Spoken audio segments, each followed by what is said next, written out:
And you don't stop, and you won't. I was a terror since the public school era. Bathroom passes, cutting classes, squeezing asses. Smoking blunts was a daily routine since 13. A chubby nigga on the scene. I used to have the tray deuce and the deuce in my bubble goose. Now I got the Mac in my knapsack, lounging black, smoking sacks up in accent sidekicks with my sidekicks, rocking fly kicks. Honeys wanna chat, but all we wanna know is where the party at. And can I bring my gat? If not, I hope I don't get shot. Better throw my vest on my chest, cause niggas is a mess. It don't take nothing but front for me to start something. Bugging and bucking at niggas like I was duck hunting. Dumbing out just me and my crew, cause all we wanna do is party and bullshit and party and bullshit and party and bullshit and party and bullshit and party.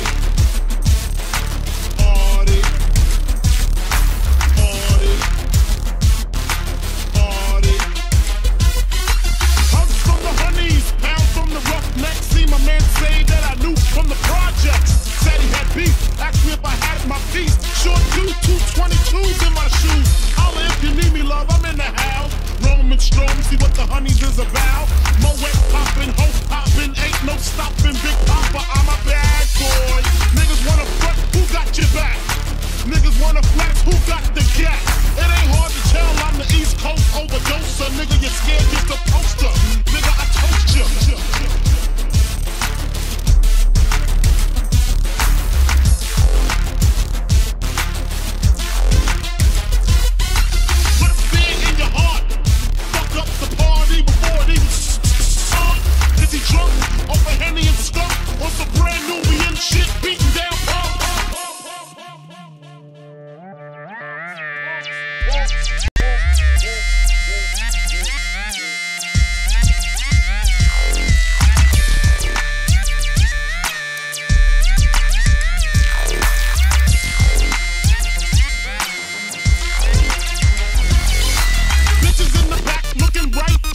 In a tight dress, I think I might just hit her with a little Biggie 101.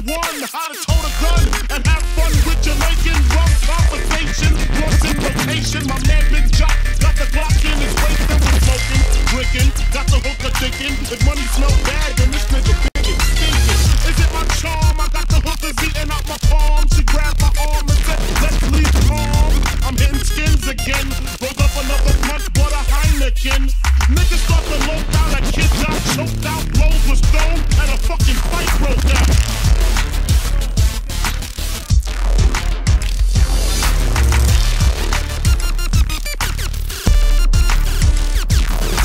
Can't we just all get along so I can put stickies on her chest like little Sean? Get a pissy drunk over Dom Perignon, and it's on, and I'm gone, that's that.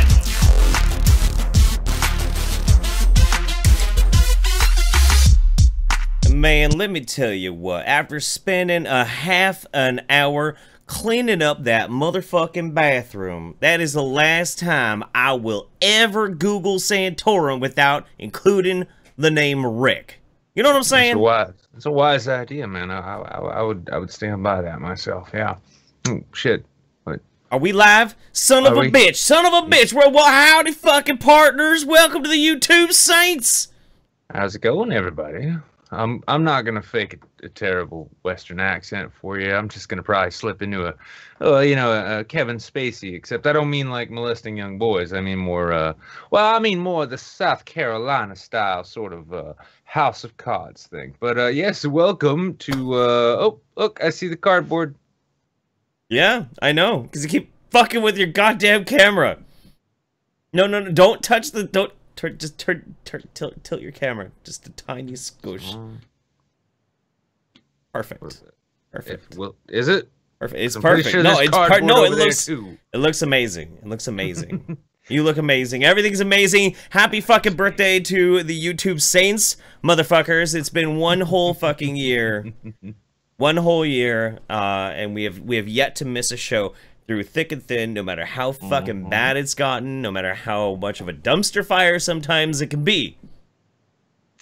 Over a year now. Talking about my attempts at producing this show. Or times I've gotten blacked out drunk and barely can function. Like, that has happened a few times. I mean, I'm not blaming yeah.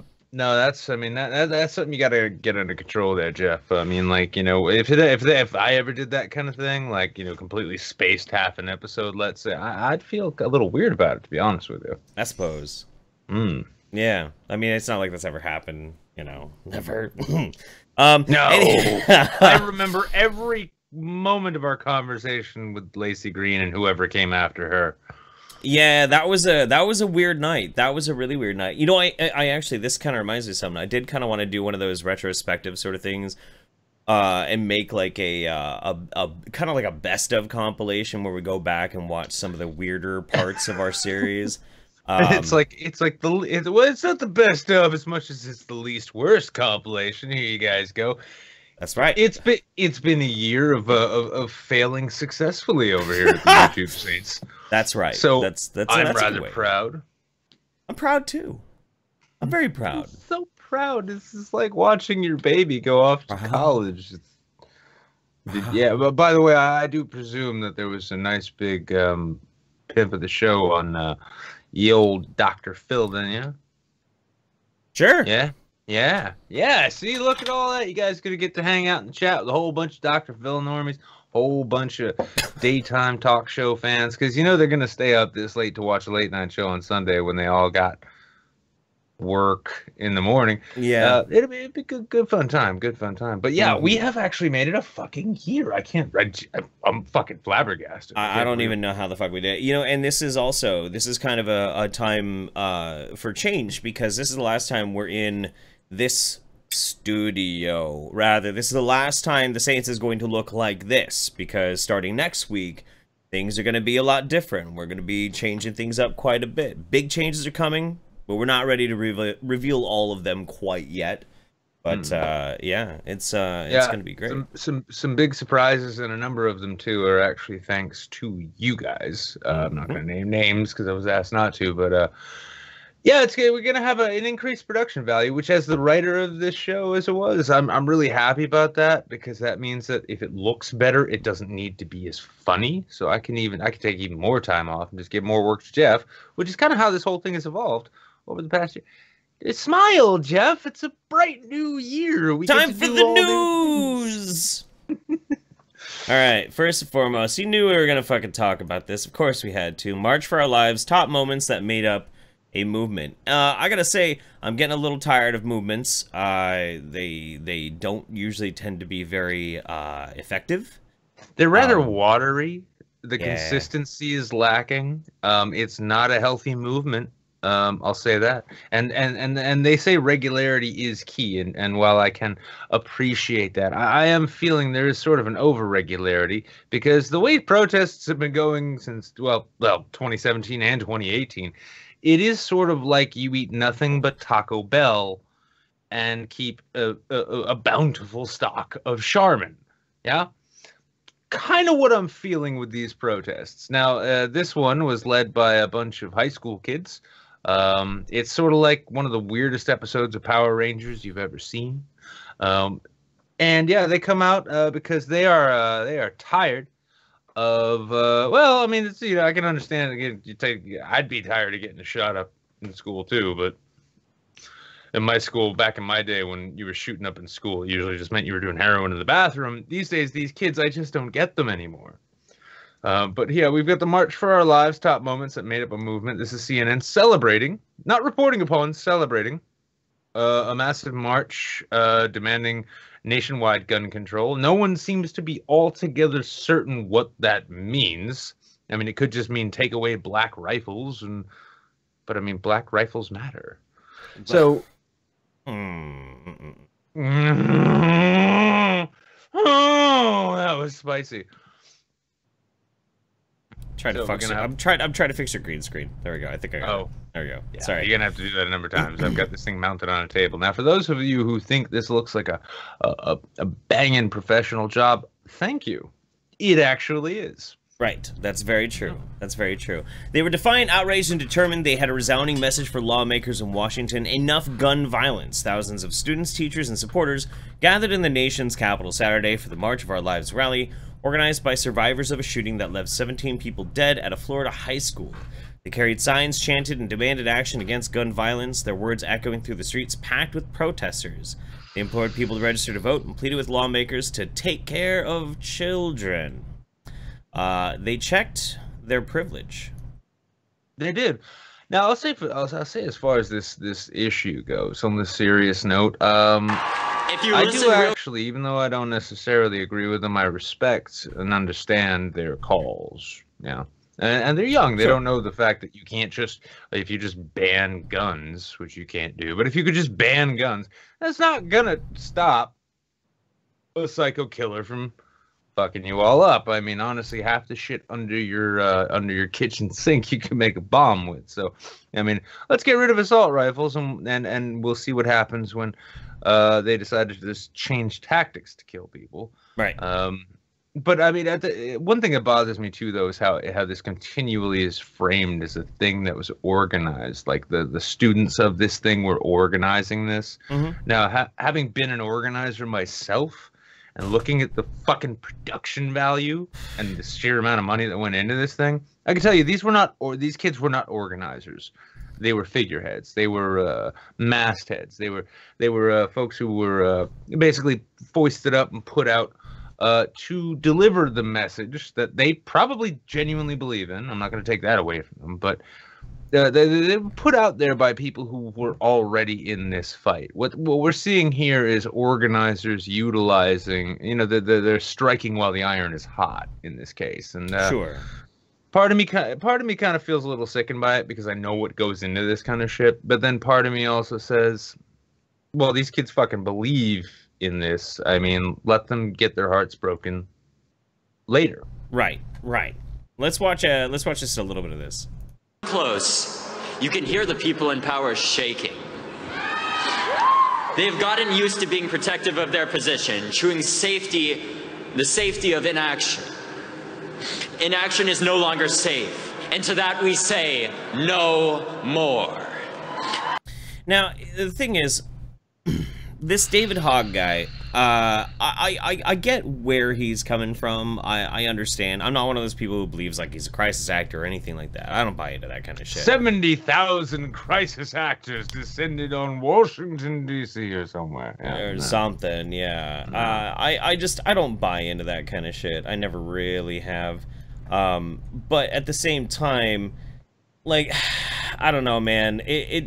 It does get very infuriating how he's hoisted up into this spotlight, and effectively it does make him an actor. It makes him a presenter, and it feels so forced. It doesn't feel natural, No, it's weird. That's because it's not. I mean, when you take a 17-year-old, and you put him in a nice, I mean, because I'm sure he probably didn't own that suit jacket before he got on stage. No, this is the nature of the beast. This is the kind of thing like I've tried talking about in the past, and I'll probably continue talking about in the future. But it's the fact that when you see when you see a professional activist in the media, more often than not, those are people who have been taken and groomed. Because I mean, he's a pretty lad. He's well spoken. He's kind of charismatic as far as a 17-year-old with a political gripe could be.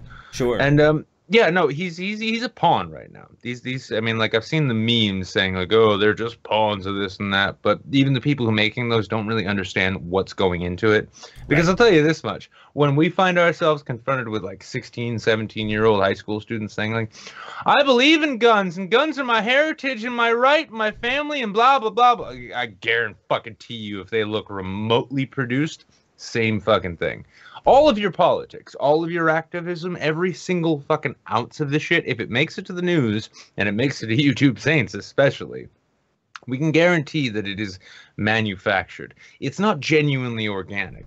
David Hogg, yeah. Hogg, yeah.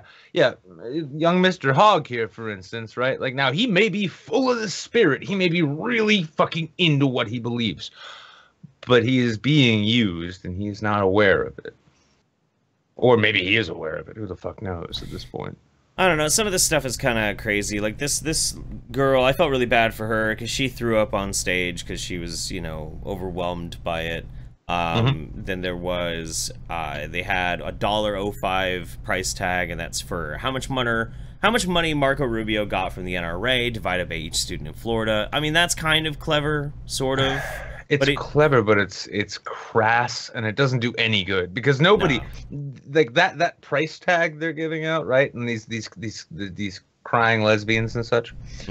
I mean, like, all of these kids, no, they're not going to convince anyone. No one's going to be turned. And in the course of all of this, they really do. I mean, this is preaching to the choir here. What they're really hoping to do, and this is, unfortunately, I'm going to sound a bit like Prince of Queens here with a political conspiracy theory, but this does kind of smell a little bit like a midterm cook-up. Right, it does. It really does. Do me a favor, real quick, and go into your webcam settings and see if it's doing auto white balance. Yeah. No, I don't think it should be, but I will find out. Yeah, it's some, like, the color on your camera is flickering for some weird reason. While you do that, Emma Gonzalez spoke without words. Parkland survivor Emma Gonzalez has become known for firing up crowds with her words. She made her point Saturday with just a few and a long stretch of silence during her 6+ minutes on stage. This was 6 minutes and 20 seconds. Not. Okay. Anymore. No, it was, but it's not now. Oh, okay. And that was, it's been 6 minutes and 20 seconds. That's the amount of time it took for the gunman to kill 17 people at her school. That, out of all of them, that I think is probably the one that's very poignant and important, because there is a whole problem with the dude, the resource officer who didn't go charging in. I hate her haircut, but whatever. Yeah. But yeah, I mean, it was just another example of fashionable activism, and it's tired. And if it was effective, if there was something about this that actually addressed some of the issues that we had, why it occurred, like where this all comes from, then I would feel a little bit better about it. I could get behind it, but it just feels so fucking pointless. You know what I mean? Yeah, I mean, this is one of the things that drove me mad when I was in activism, is so often, if it's not like, let's hijack a cause like we've seen over the last couple of years, like, oh, hey, we're gonna, you know, Occupy, great thing. We're gonna march or demonstrate against corruption of government by the corporate establishment. Oh, but no, you also have to think about trans rights. Like, that has nothing to do with Wall Street. You can let that go now, at least for right now, this context. Activism, quite often, I mean, like the 70,000 people who show up for marches and shit, it's kind of like a rock show. They're not, I mean, I'm sure there are loads of people who are driven by genuine sentiment. I'm not going to take that away from everyone. But I will say that in these massive marches that you see, there are lots and lots of people, loads of them, who show up more because it's almost like a FOMO thing. They're afraid of missing out on this epic event, which is going to change the world. And if they hadn't been part of it, they'd never forget it. But it's, I mean, these, I mean, like, fucking Paul McCartney's there. Yeah, I mean, like, it was loaded with celebrities. It was loaded with media. This was not an organic protest. This was not a bunch of people coming together the way it's supposed to work. Right. For things like, I don't know, free speech, let's say. This was not an organic march. This was not an organic demonstration. This was a manufactured, professional operation. And I know this just from looking at it. I mean, shit. If you ever want to know about, if you ever want to question whether or not a movement you're seeing is genuine and legitimate, take a look at the signs that show up. If you see any form of uniformity, you can bet your ass that was set up by somebody else with a lot of money. Right. Because I've been in rooms where it's like, okay, guys, we're gonna make our signs. Let's stay on message, and then we'll hand them out, and that's how, you know, people don't always show up with signs. Right. So, Good for you, David Hogg. I'm glad you found a short-lived career. I'm sure you'll do fine on Dancing with the Stars one day. Yeah. And I hope I really do hope all of these young people who've been affected by this shit genuinely heal from it, because a terrible fucking thing could happen. There's no getting around that. Agreed. But I hope in the course of their activism they take the time to evaluate and reevaluate their positions, because there's a lot of shit that they're missing, and if they really want to get to the heart of gun violence, it doesn't start with an AR-15. Right. I agree. I honestly couldn't agree more. Let's move over to Streamlabs and Super Chats. Blah blah donated. Can I have a wrench? Nah, man. Leslie Maxwell. All right, my loves. We've seen your bad. We've seen your good. We've seen the ugly. Bitch, we are still here. Motherfucking pinkies and grats, my loves. Thank you very much. Spectacular Wanderer. Congratulations, YouTube Saints. 52 weeks, 52 episodes, 52 Super Chats. Shut up and take my money. Pinkies up for the moon. Jews, pinkies up, guys. I saw some people that were kind of worried. They said that the format can't change. The format isn't changing. The format demands that we evolve. We are slaves to the format. The format is compelling us to change up. Yeah, beyond that, do you really think I would go... I mean, like, our guest tonight likes to bill himself as the laziest man on YouTube, but I'll ask you if you think that's really true when I tell you there's no chance in hell I'm going to draft a whole nother one-page Word document in order to get this thing working. Agent Strawman, $52 to a brilliant year of the least worst show on the internet. Pinkies up, you beautiful degenerates. Thank you very much. That was beautiful. Chatmore, is David Hogg aware that his mouth guard is relocated onto his chin? Ooh, spicy. To Troll, the kids protesting makes me wish the school shooter was a better shot. Oh, no. Oh, shit. No. A Menthy, $150. Thank you. That's incredible. It's crazy to think it's already been a year from Amazon reviews and oversub to Moon Jews in the Discord. It's been great fun. Much love. Keep the train going. Also, death shot because it's a special day. Fuck. I will join you with the cannabis equivalent of that. How's that? Fine. Yeah, sure. Tyler and Sabrina Paul, I genuinely thought that was a Team America reference. Freedom costs $1.05, but I guess these kids and organizers wouldn't ever watch something like that. Holy shit. Dipshit political types. It is. These guys Freedom isn't free. How costs folks like you and me. And if we don't pitch in our $1.05, who will? I'm so glad we went with almost a country western theme, and then that beautiful, perfect fucking reference. I mean, Trey and Matt are prophets of our modern age. They are. In the old world, they would have been part of a Bible. Instead, they get an awesome cartoon show where they show us the future. Aw. Yeah. Okay, so what I'm gonna do, I have to go get the fucking Zbigniew. It's in the other room. But I'm gonna load this up. Company. I'm gonna load up the Facebook article, and you can start reading it. Oh, yeah, the Facebook. Oh, sorry. I hear Facebook, and I just... All right, man. By the way, guys, keep an eye on Wizard of Costume. New video coming out soon, Why I Left Facebook. But and it has very little to do with this, ironically enough. So here we've got Facebook's Week of Shame, the Cambridge Analytica fallout. Now, Mark Zuckerberg kept his silence, then did little to assuage the anger in a week that laid bare the worst of Silicon Valley. And can I just say, I love the word assuage. There's the way it looks. It looks like ass sausage, but it's not. Isn't that great? But every story has a beginning. For me, it was, oh God, I forgot about this. Yeah, this is yeah. All right, I'm going to try and skim through this because this is an article written by a very self-important blogger, as far as I could tell. He works for The Guardian, so naturally that's the case. But yeah, it starts out with, every story has a beginning. Honest first sentence. For me, the story of Cambridge Analytica and Facebook that has unfolded so spectacularly this past week began in an East Cafe in Holloway, North London, at the beginning of 2017. Blah, blah, blah, blah. His friend, now, this is a fair thing, too, and this is a criticism I've heard, and this is one of the things I really hate about this modern age.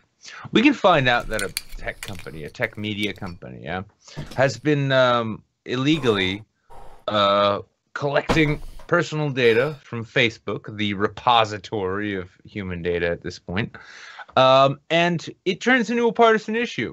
On the one hand, it's like the same people who will say like Pizzagate was real and all those kids at the Sandy Hook thing were crisis actors will turn around and be like, oh, this is a bunch of horse shit. No.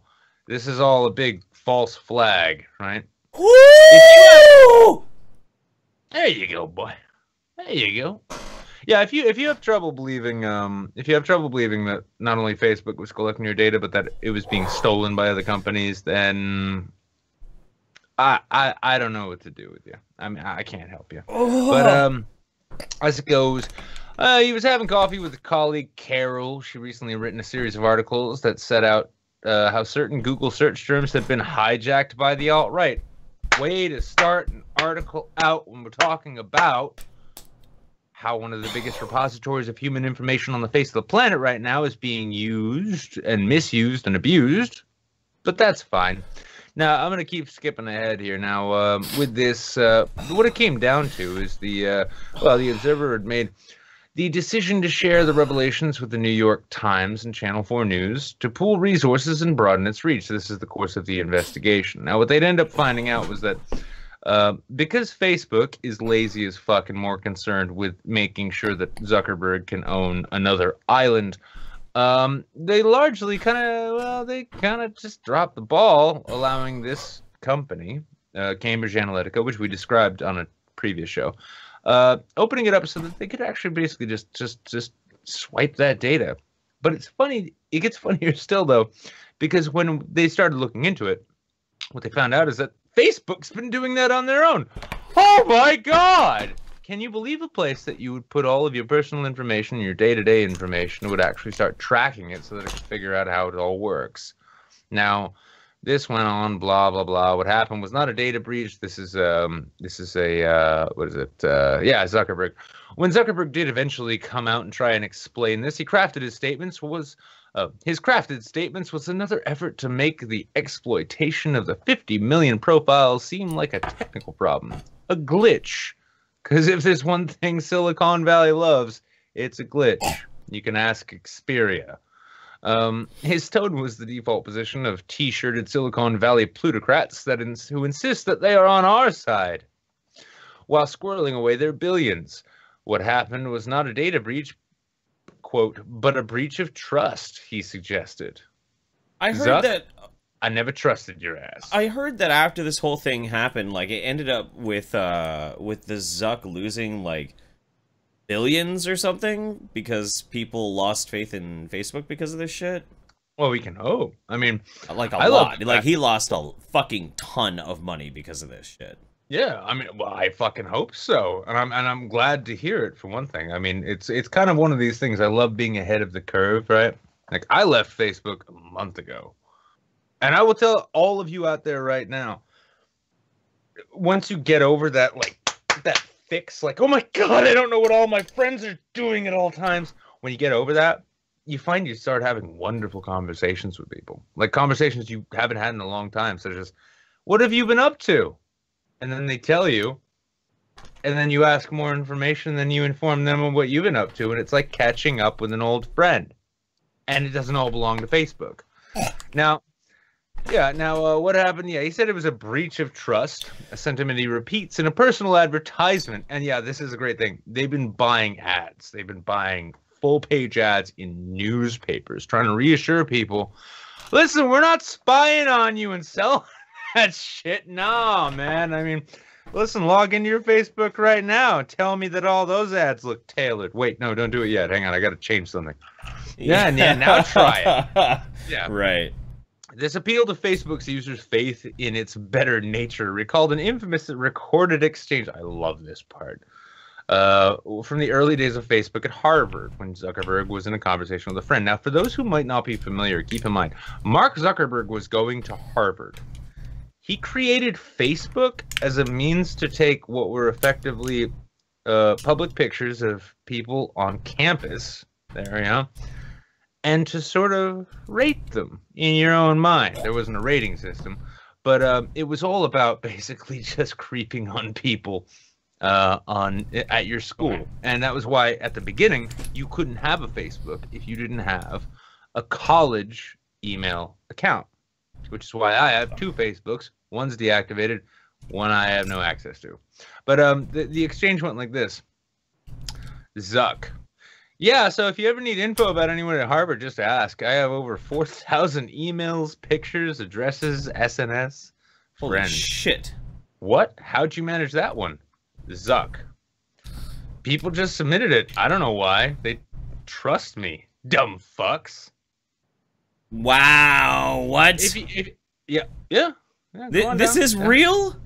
Yeah, right there. There it is. Yeah, I'll read it right there. Now that's What been published the and republished fuck? for a while. Yeah. This is Mark Zuckerberg. This is the founder of Facebook. Everybody loves Facebook. It's how I keep in touch with my friends and how I get invited to parties. Holy and forget that I don't shit. have a real social life. And it's run by this motherfucker who started it at Harvard, loving the fact that because he gave people a platform to post their shit on, they'd give him all kinds of information. He's like, oh yeah, bro, I'll just give that shit to you whenever you want. That's insane. That's insane. That's insanity. Wow, fuck. My tongue has gone retarded. People closest to the beneficiaries of Cambridge Analytica's work have been quickest to suggest that it was negligible. Though Cambridge Analytica's own claims suggest that its tens of thousands of propaganda items were viewed billions of times, Steve Bannon suggested the effect was insignificant. This is what I love here, too. Now, while it's easy to frame this as a conspiracy theory, then you come to this evidence that Mark Zuckerberg is indeed a creepy fuck who should not be trusted with information. Right. But then we find out that this company that was tied to good old Steve Bannon and Emperor Lord Trump, who's going to make America great as soon as he can stop getting a fucking baby boner about violent video games. Right? Yeah. These are the people who are in charge of your lives, people. I mean, this is insane. It is insane, and it's a reminder that, like, you know, we're not living in. Here's the thing: everybody loves giving you the Orwell comparison, saying we're living in 1984, right? No. We are living in Brave New World. Now, when you read Aldous Huxley and Brave New World, what you find is it's not so much about controlling you as much as keeping you controlled, because just like with the Dankula issue, let's say, or even this story here, right? Everyone's going to forget about it. People will still have Facebooks. People will still keep posting all of their shit there. And people will forget about the unfortunate shit that went down. And they're just going to move on. That's going to be the nature of things. It's fucking crazy. And the thing is, too, like, I heard a little bit about the story, but I didn't get a chance to really dig into it because of how busy I was this past, like, week and whatnot. And this... it's mind-blowing, dude. It really is. Like, maybe we need to dig into this even some more later. Because, fuck. Oh, I'm gonna. Natasha Gable, love y'all. Happy birthday. Thank you very much. Wafflethorpe says, I can't quite find the right words for this tonight. Apparently I spent most of my poetic words on other things. I'm glad you two are who you are and feel no shame in wearing that on your sleeves. Don't stop. It's inspiring in more ways than one. Hey, some love for the Let's Just Say It's a Discord, the show that plays right before us. You can find the link in the description. They're great guys. Go subscribe. Good, great dudes. Go subscribe. I fucking love the shit out of them. Blah blah says gay. Yeah, a little bit. Giovanna Liviana says, drinking Gatorade through a straw is like drinking it right from the alligator's veins. It's true. Mr. Sutherland, here's a 10 spot for Cowboy Jeff, getting all nice and saucy fucked up. Love you, bro. Jables Boogly, congrats on the anniversary. Sorry the pre-show went a bit long. We were pissed off about recent events, and I had technical difficulties. It's fine, man. Hogwarts. Hogwarts, that was a political rally for gun control. I thought it was the newest episode of The Walking Dead. Hashtag free Dankula. Fuck yeah. Rhino tipped us out a big 50. Here's an anti-death shot bumper for you, Jeff. Happy birthday, you crusty F_gots. Thanks, man. Snubbirth 13. Jeff, why are you dressed up like a crossover of Johnny Cash and Kid Rock? And why does Nick look like he's about to dive into a DeLorean? Look, you know what? I was just happy that after I've cut all my dreads off, this hat finally fucking fits my dome again. How do I look like I'm gonna dive into a DeLorean? Like Back to the Future 3. Well, yeah, but like Marty's outfit. It's still a beard. I don't give a shit if it's patchy. It's still a beard. You can't call me Michael J. Fox. That's mean. Limbo, I demand a refund from the Scottish government. Hashtag free Dankula. Agreed. Larry Kubiak with 100. Happy birthday, Saints. Mazel tov to all Moon Jews. To many more years of your shenanigans. Praise Susan and Bezos. Also, how is the Moon theme from Ducktales not our national anthem? Oh, yeah. Much love from Belgium. By the way, Technovax, if you're watching, I mean, a remix would be welcomed. Yeah, absolutely. Let me put this on so we can listen to this really quick. Oh Christ! Now we're gonna end up with Ducktales remixes. We might. I don't know, man. Maybe. As long as somebody writes and produces. Oh wait, no, I gotta skip ahead a little bit. Here we go.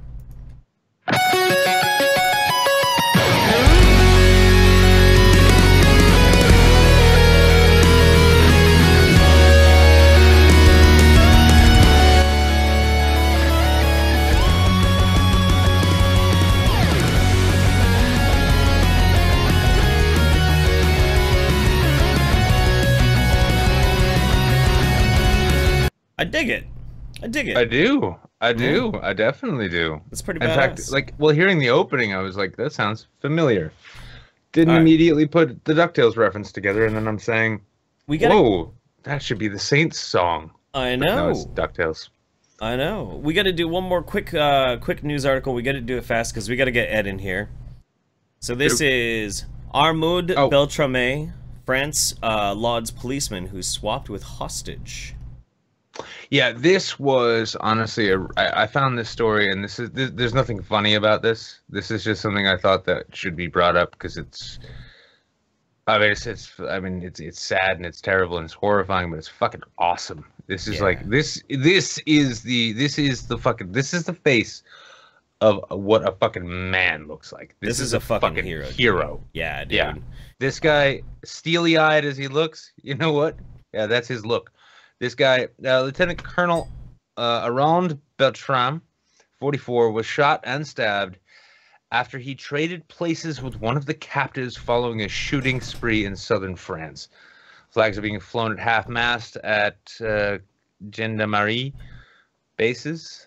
Across France, military base. Across France, military base across France. His brother Cedric said Colonel Arnaud didn't have a chance, adding that his actions were beyond the call of duty. Absolutely, fucking salute this motherfucker. To try, we're gonna try and like basically sum this up. There was a radical Islamist gunman, 25-year-old Redouane Lakdim, basically had a hostage situation, and this fucking man's man, this badass balls of steel. King amongst men. This fucking Terminator. He basically got himself to be swapped with one of the hostages to save an innocent person from possible death. It cost him his life, but that was his duty. The dude was doing his duty, so fucking salutations to you. He went beyond duty. That's a man of honor, and conviction, and he's French. Fuck, man. Can you believe it? Pinky's up for this, man. F to pay respects. R.I.P. in pieces, man. R.I.P. in peace. Shit, that sounds bad. R.I.P. in peace. Sorry. Fuck. Oh my god. Yeah, but it's I mean, I'm glad this story came out though, because like I am, like everybody else, getting tired of all of the terrorist attacks, and particularly France. But I mean, if anything else, people need mastheads again. People need things people to believe in, ideals to believe in, and I think selfless sacrifice like this. We need heroes. We need heroes, and I think we're getting more of them. And I think the trick now is people just need to recognize them. And we've got one here, so fucking hats off to you, Lieutenant Colonel Beltrame. If I mispronounced that, my apologies. Beltrame. Now. Yeah. Have we gone through super chats? We just got a tiny little bit more, and we're gonna grab Ed. There we go. Shit. Cat Cadaver, happy birthday, Saints. Have a drink for me. I have work tomorrow. I will indeed. Giovanna Liviana, Facebook sucks, then it sucks again, and then it sucks still some more. A Noble Yeti, a toast to you on a most excellent first season. Here's to many more. Pinkies out, my dudes.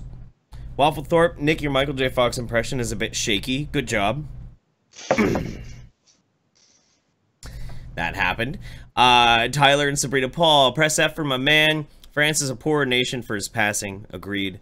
Kexler, Nick and Jeff, congratulations on the anniversary of YouTube Saints. I wish you all the best, and here's to many, many more years. Thank you very much, you guys. Very much appreciated. I see about a decade of misery. Probably. Let's get it. Yeah. Let's get it. Let's get it. I still can't believe I could have sworn we've had him on the show. We were supposed to. That's what it was. Is we were supposed to, and like the scheduling didn't work out. Because I remember now, I made a thumbnail for it back in the day, and then like it just didn't work out. That's I for one am just really glad that, like, you know, we managed to get Ed on here. Now, next thing we need to do is we need to get a woman on here at some point. We need to be more progressive with this show. What's going on, Ed? Wait, do I meet some kind of diversity quota that I'm not aware of? Well, you're a dog. No, we had a dog. Yeah, you had rags on. You had rags. Rags. Oh. Yeah, that's right. I am a black one. We haven't had a dog of color. Yeah, dog of color. Right. Yeah, that's right. With a disability, because clearly the smoking has led to emphysema. Can't walk too far. Got a handicap placard. Not yet. Thanks for telling my future, though. I look forward to it. Welcome. How you guys doing? Doing good, man. feeling pretty damn good. I'm glad that we're back into the swing of things after a couple of weeks of just absolute mania. It was wild. And it's an anniversary. I didn't know I was invited onto the anniversary. I wasn't prepared for this. Well, I mean, that's what Ed. I don't think anyone ever invites you anywhere and expects you to be prepared. Okay, fair enough. Fair enough. I'll take that.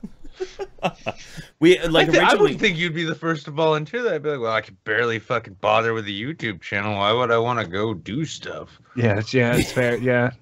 I mean, people are talking about VidCon and all that. I'm like, why? Oh, man. I could just watch it on YouTube. I don't have to go. It's so pay fun, all that money. Though. God, it's so fucking fun. Although, you know what I really wish they still did? I don't know if you guys ever heard about this, but YouTube used to do an awards show. You guys ever hear about that? No, I don't know. I don't think so. Okay, so YouTube used to do this awards show, and it was one of the cringiest fucking things on the goddamn planet. This is before they did VidCon. And it was this huge, huge affair, and they'd bring out all the stars. It was the cringiest thing until they did VidCon. Yeah. Well, continue. Yeah. Then it's like Kids' Choice Awards, I imagine. What the best of it, though, there's a compilation somebody found out there, because one year they invited Norm MacDonald to help co-host. And if you could find the video, I'll try and dig it up again and put it in the link in the description. Norm spent the entire time making fun of Kasim G for looking like the most pansy motherfucker on the planet, and bashing every single thing about the entire event. Like, he ruined.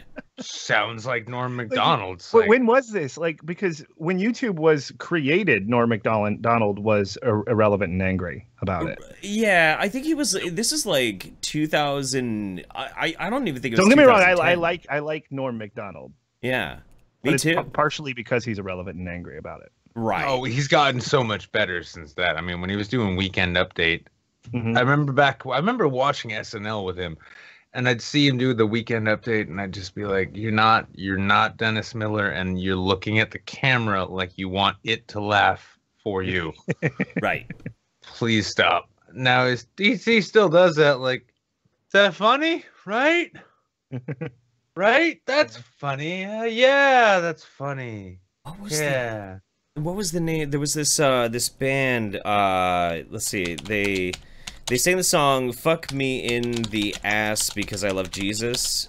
Okay, that's gonna bring up something you don't want on your show. No. It was great. It was monetization. Garfunkel and Oates. It was a song called "Loophole" by Garfunkel and Oates. It was fucking great.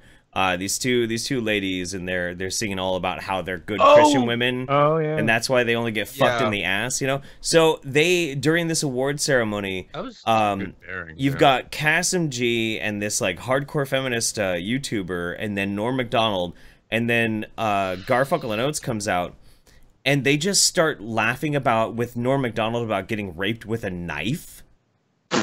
And you can see the look on Kasim's face and on the feminist chick's face of utter fucking horror. Like, they're looking to the sides at their producers like, is this happening? What is happening right now? And it is so incredible. Yeah, people are asking you to play it in the chat. If I can I'll try and find it. You guys talk. It's a birthday party. Who gives a shit about monetization anymore anyway? Well, yeah, don't bring me on if you want to adhere to any kind of format. Oh, yeah. Oh, no, Ed, listen, I mean, like, we wouldn't bring you on if we adhered to any kind of standards. But there you go. Here you are. There you go. I like this show. I legit, though, it was funny. Well, I was, we were thinking about guests, and Jeff's like, what about Ed? And I'm like, when's the last time we had Ed on? I know. But you know what? I think it was. It was because like you noticed that we had mentioned you. Like, why would anyone fucking mention me? I think I stuck it in a video and I was talking shit about you about something. There was a joke to it that I don't remember. Like I put it in a video and you said, you said I was like, you can't tell whether or not I'm borderline retarded or a genius. And I just clipped the retarded part and started talking shit. It's like you can't tell if he's borderline retarded.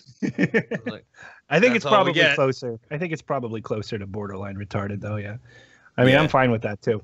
I didn't do this expecting for anybody to look at my stuff. I didn't publicly publish all of this shit so that people would look at it. It was just for me and like 5 of my friends. Right. Fortunately, I'm in America, so none of it got me arrested. But. That's fair. That's totally fair. All right, so you remember I sent you that MyCircle link? Mm-hmm. Yeah. Do you have that open? Yeah, I do. Okay. This is the craziest shit. I swear to God. Like right even at the beginning.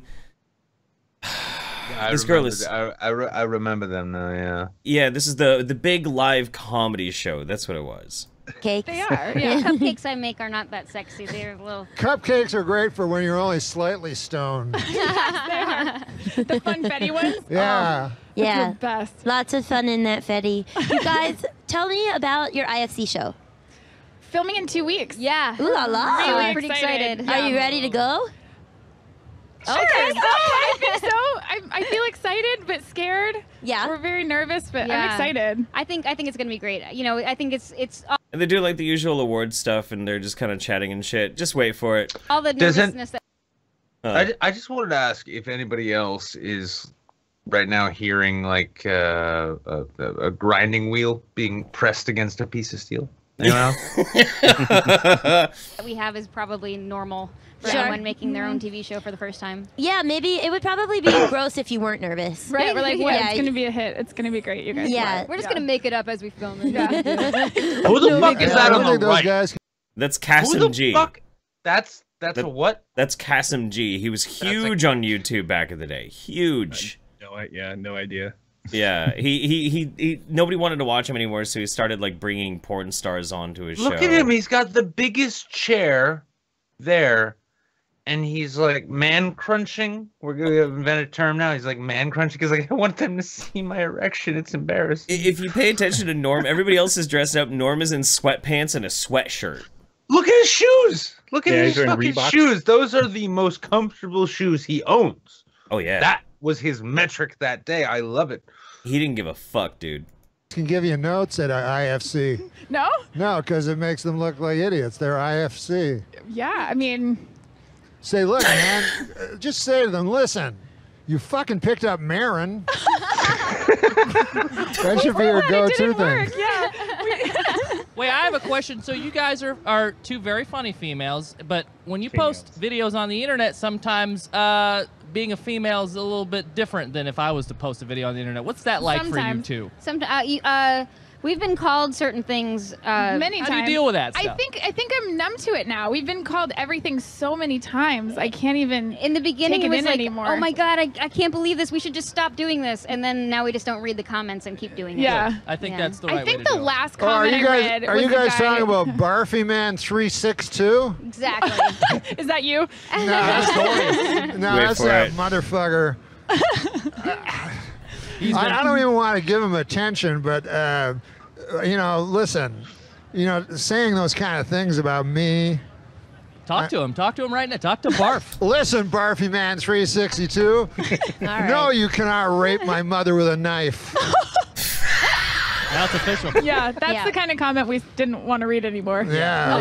A lot of sandwich makers. Bitches, go make me a sandwich. Those ones bother me less than the knife. Oh yeah, raping. the raping Mother ones stuff. are worse. Yeah, you don't want to be raped with a knife. I'd much rather be raped with something else.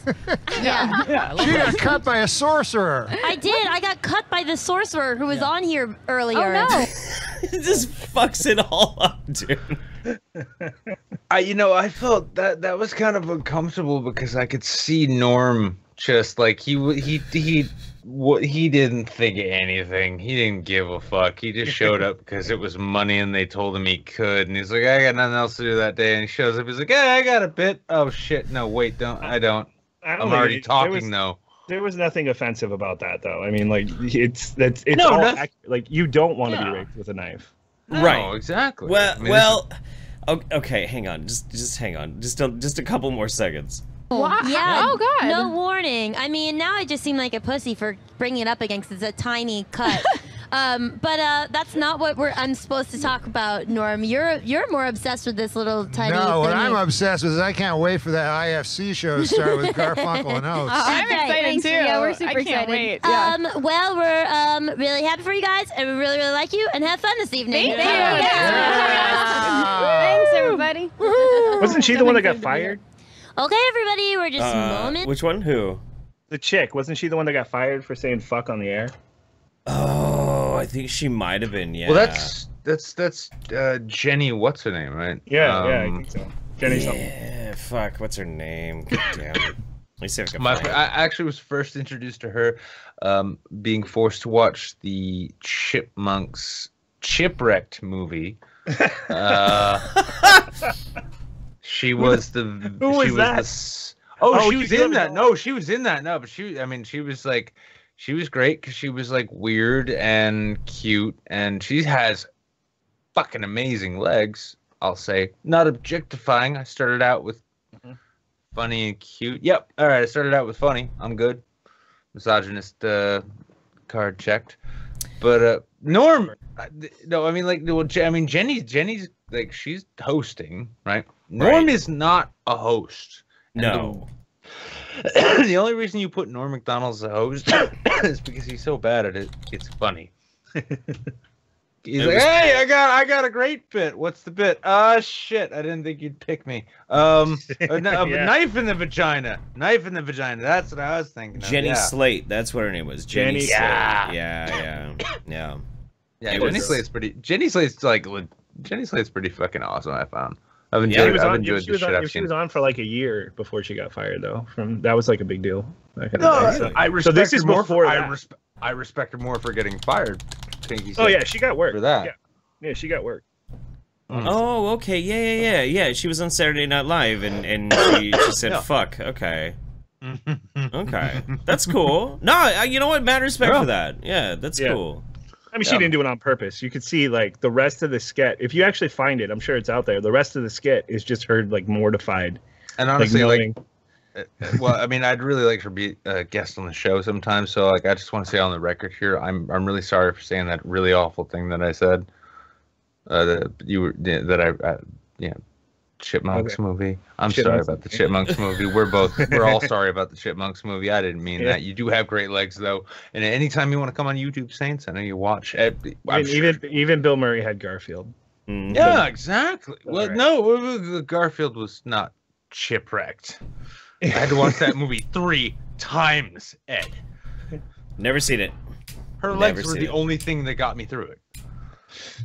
I don't know, man. Like earlier, they had Sarah Silverman on, and it was also exceedingly cringy on that pre-show. It was just fucking awful, man, all around. It was a nightmare. But if that's the difference is though, is like Norm MacDonald is not a naturally talented host. Sarah Silverman is a great host. Can you imagine how quickly she could find you a table at Applebee's? That's pretty good. That's pretty good. Where she belongs. Jesus. Nick really hates Sarah Silverman. I kind of hate Sarah Silverman too.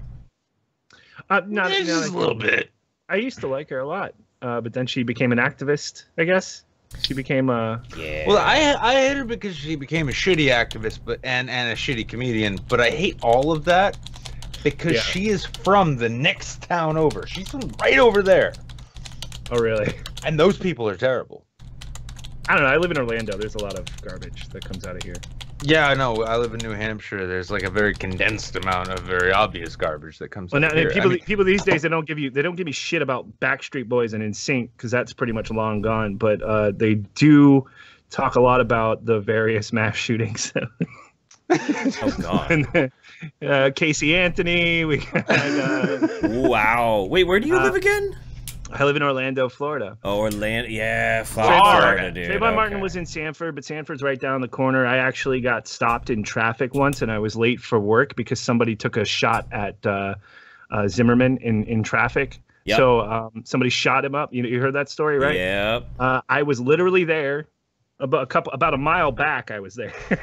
I was there about a mile away, trying to get to work, and there was no getting on to the because it was literally right where I worked. Makes you wish, yeah, I got history. Oh no, I was just gonna say, like, well, I mean, like, it's easy joke. It's like, it kind of makes you wish he actually, like, got hit and went down. At least then they'd like clean the body up and move everything off, and I could have gotten to work. Oh, I made that, dude.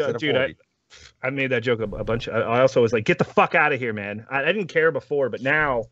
What the fuck kind of society is it where I feel awkward, like telling Jenny Slate on the record she has gorgeous legs, but then I'm like making a joke about George Zimmerman getting gunned down in public is.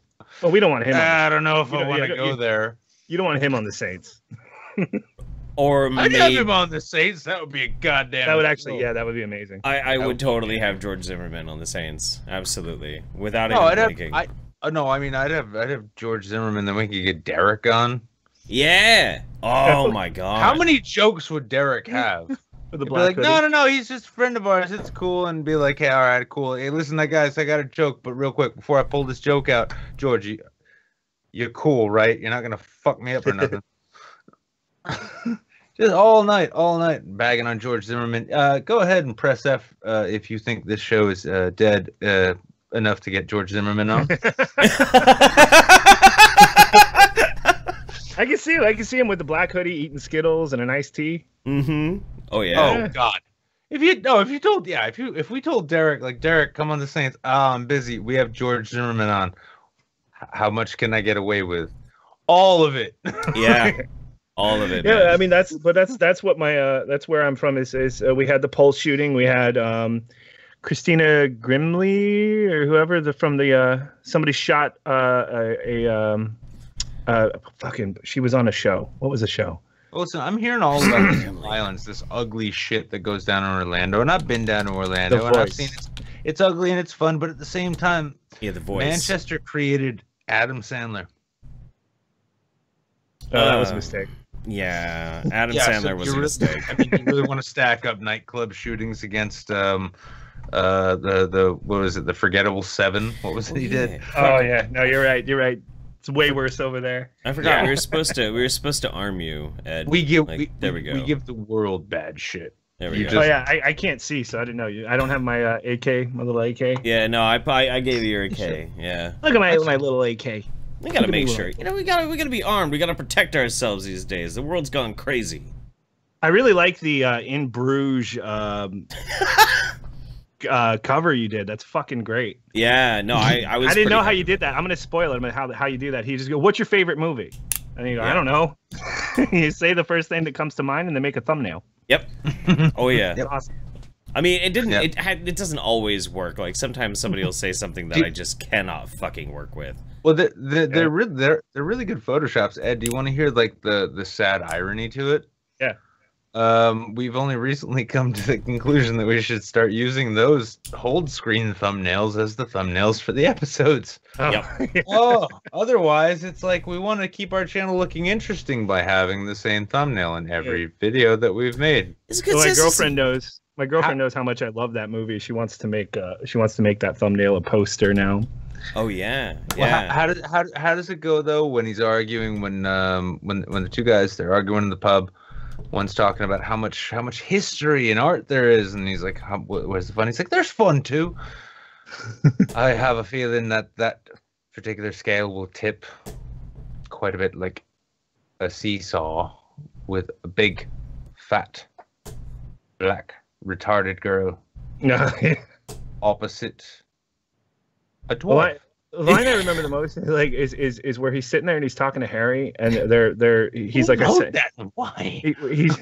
He's just like where he's like what does he say? He's like oh, he tried to kill himself already, and I stopped him. He's like, you fucking stopped him.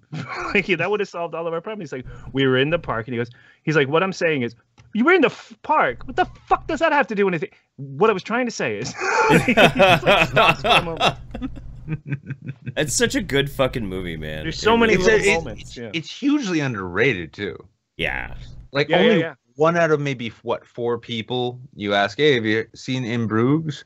And half will say, yeah. Well, out of that 1 out of 4, half will say, oh yeah, and the other half will say, oh no, I heard of that. And that's it. Oh, I meant to watch that. I know why. I can totally tell you why. And I've been thinking about this for a really long time too, because I refuse to watch anything with Colin Farrell in it for a very long time. I refuse to watch anything that he was in.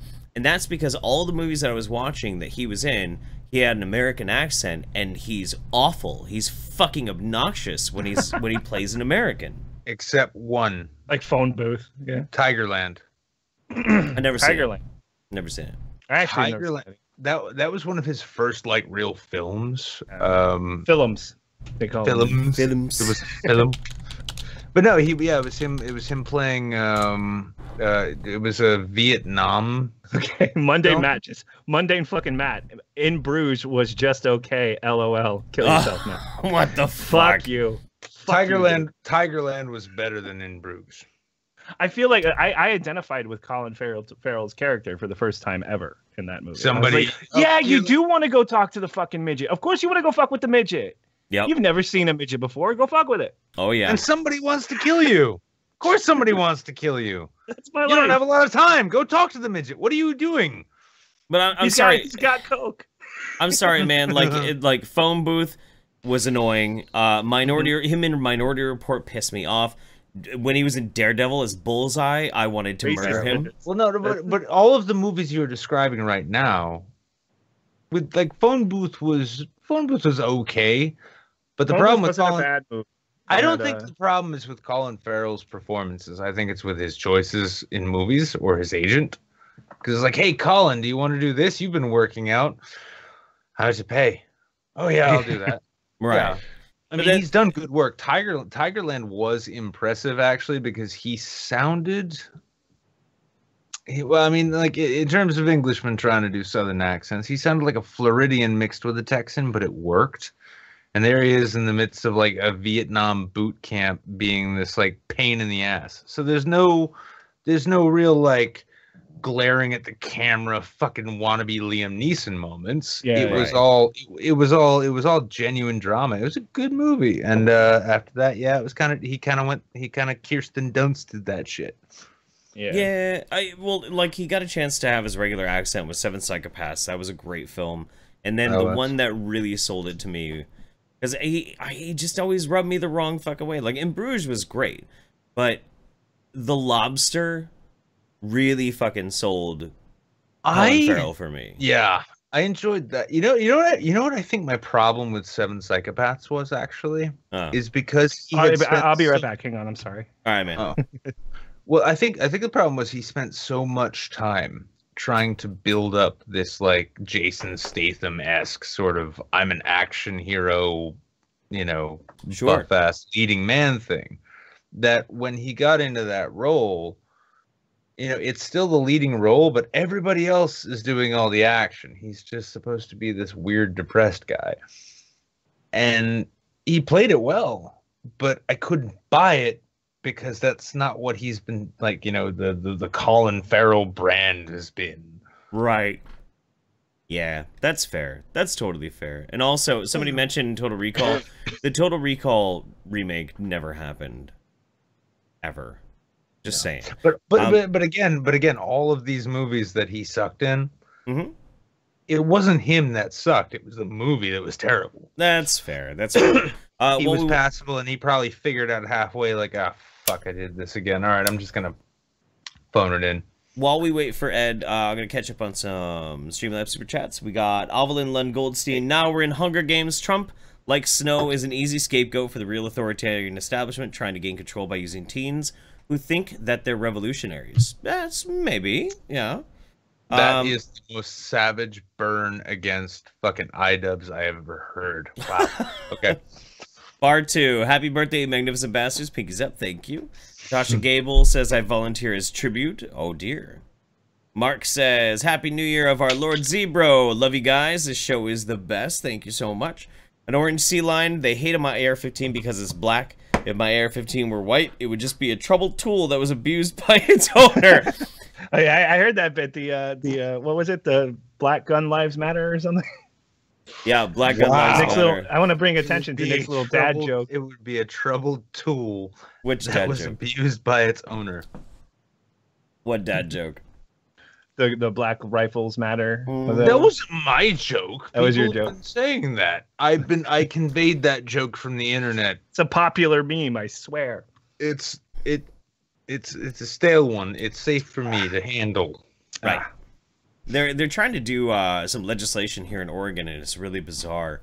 Like, if you take any kind of rifle, a normal like hunting rifle, and you put a foregrip on it, it is now an assault weapon. Like, it's strange, man. It's very well, no. I mean, history shows though. If you look over, like, just the history of warfare, nobody ever really got shot in war, even when it was a regular rifle. Well, not once. But here's the thing. Here's the thing. All of those guys in Korea just tripped and fell. The gun that our lovable doggy guest here is holding, the AK-47, would not be considered under this legislation. Would not be considered an assault weapon. I glued it to my chest. Actually, you can.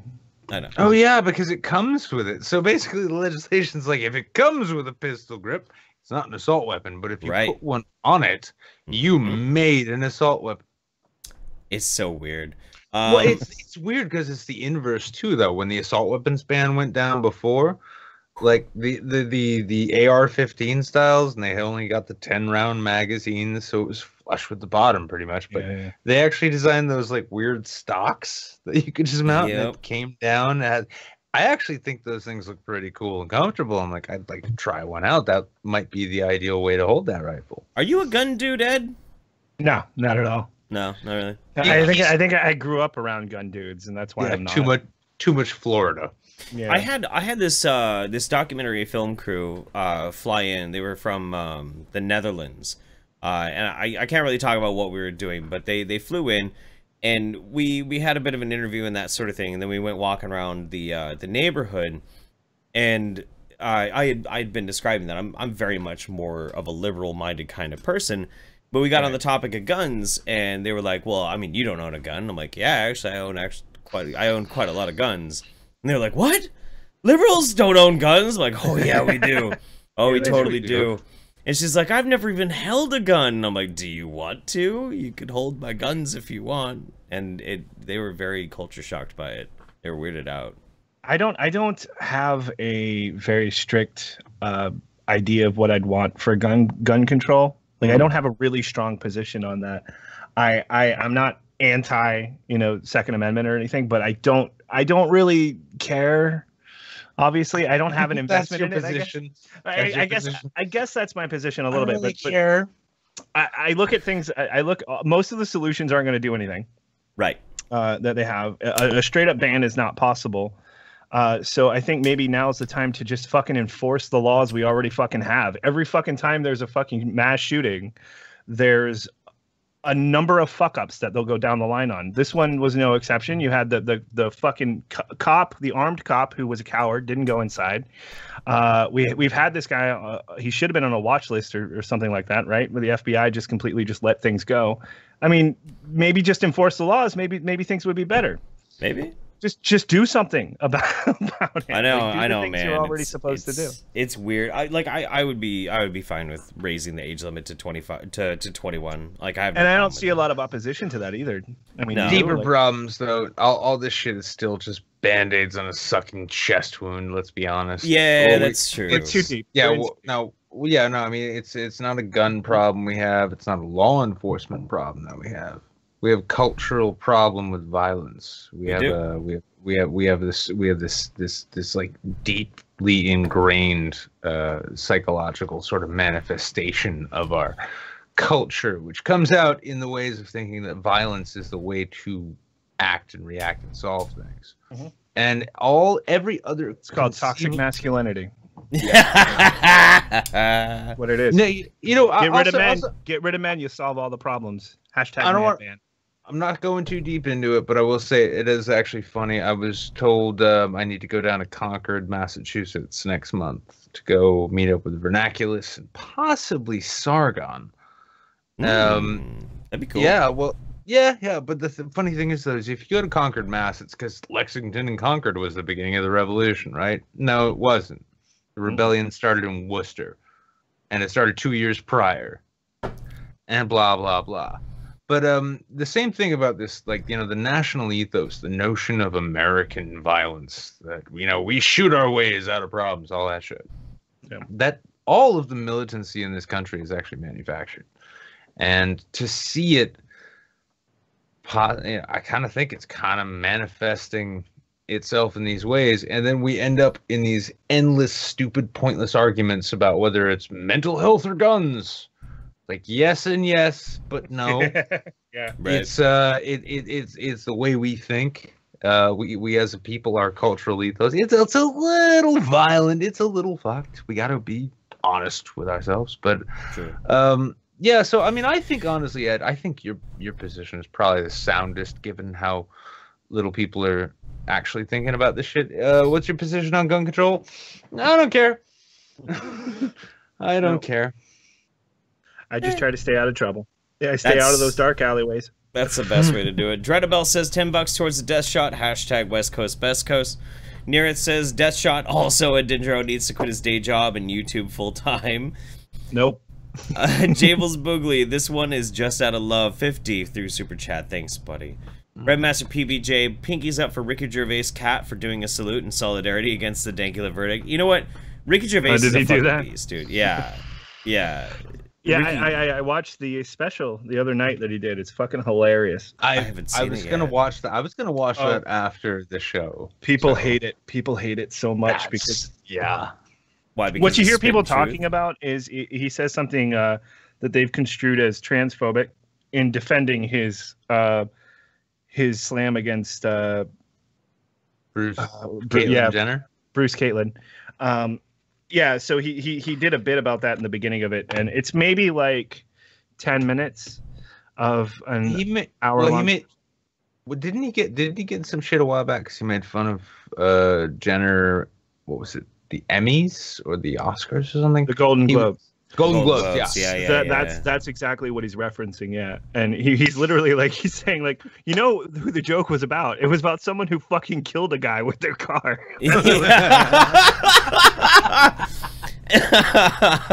That's who you're defending. You're up in arms defending. Yeah, dude.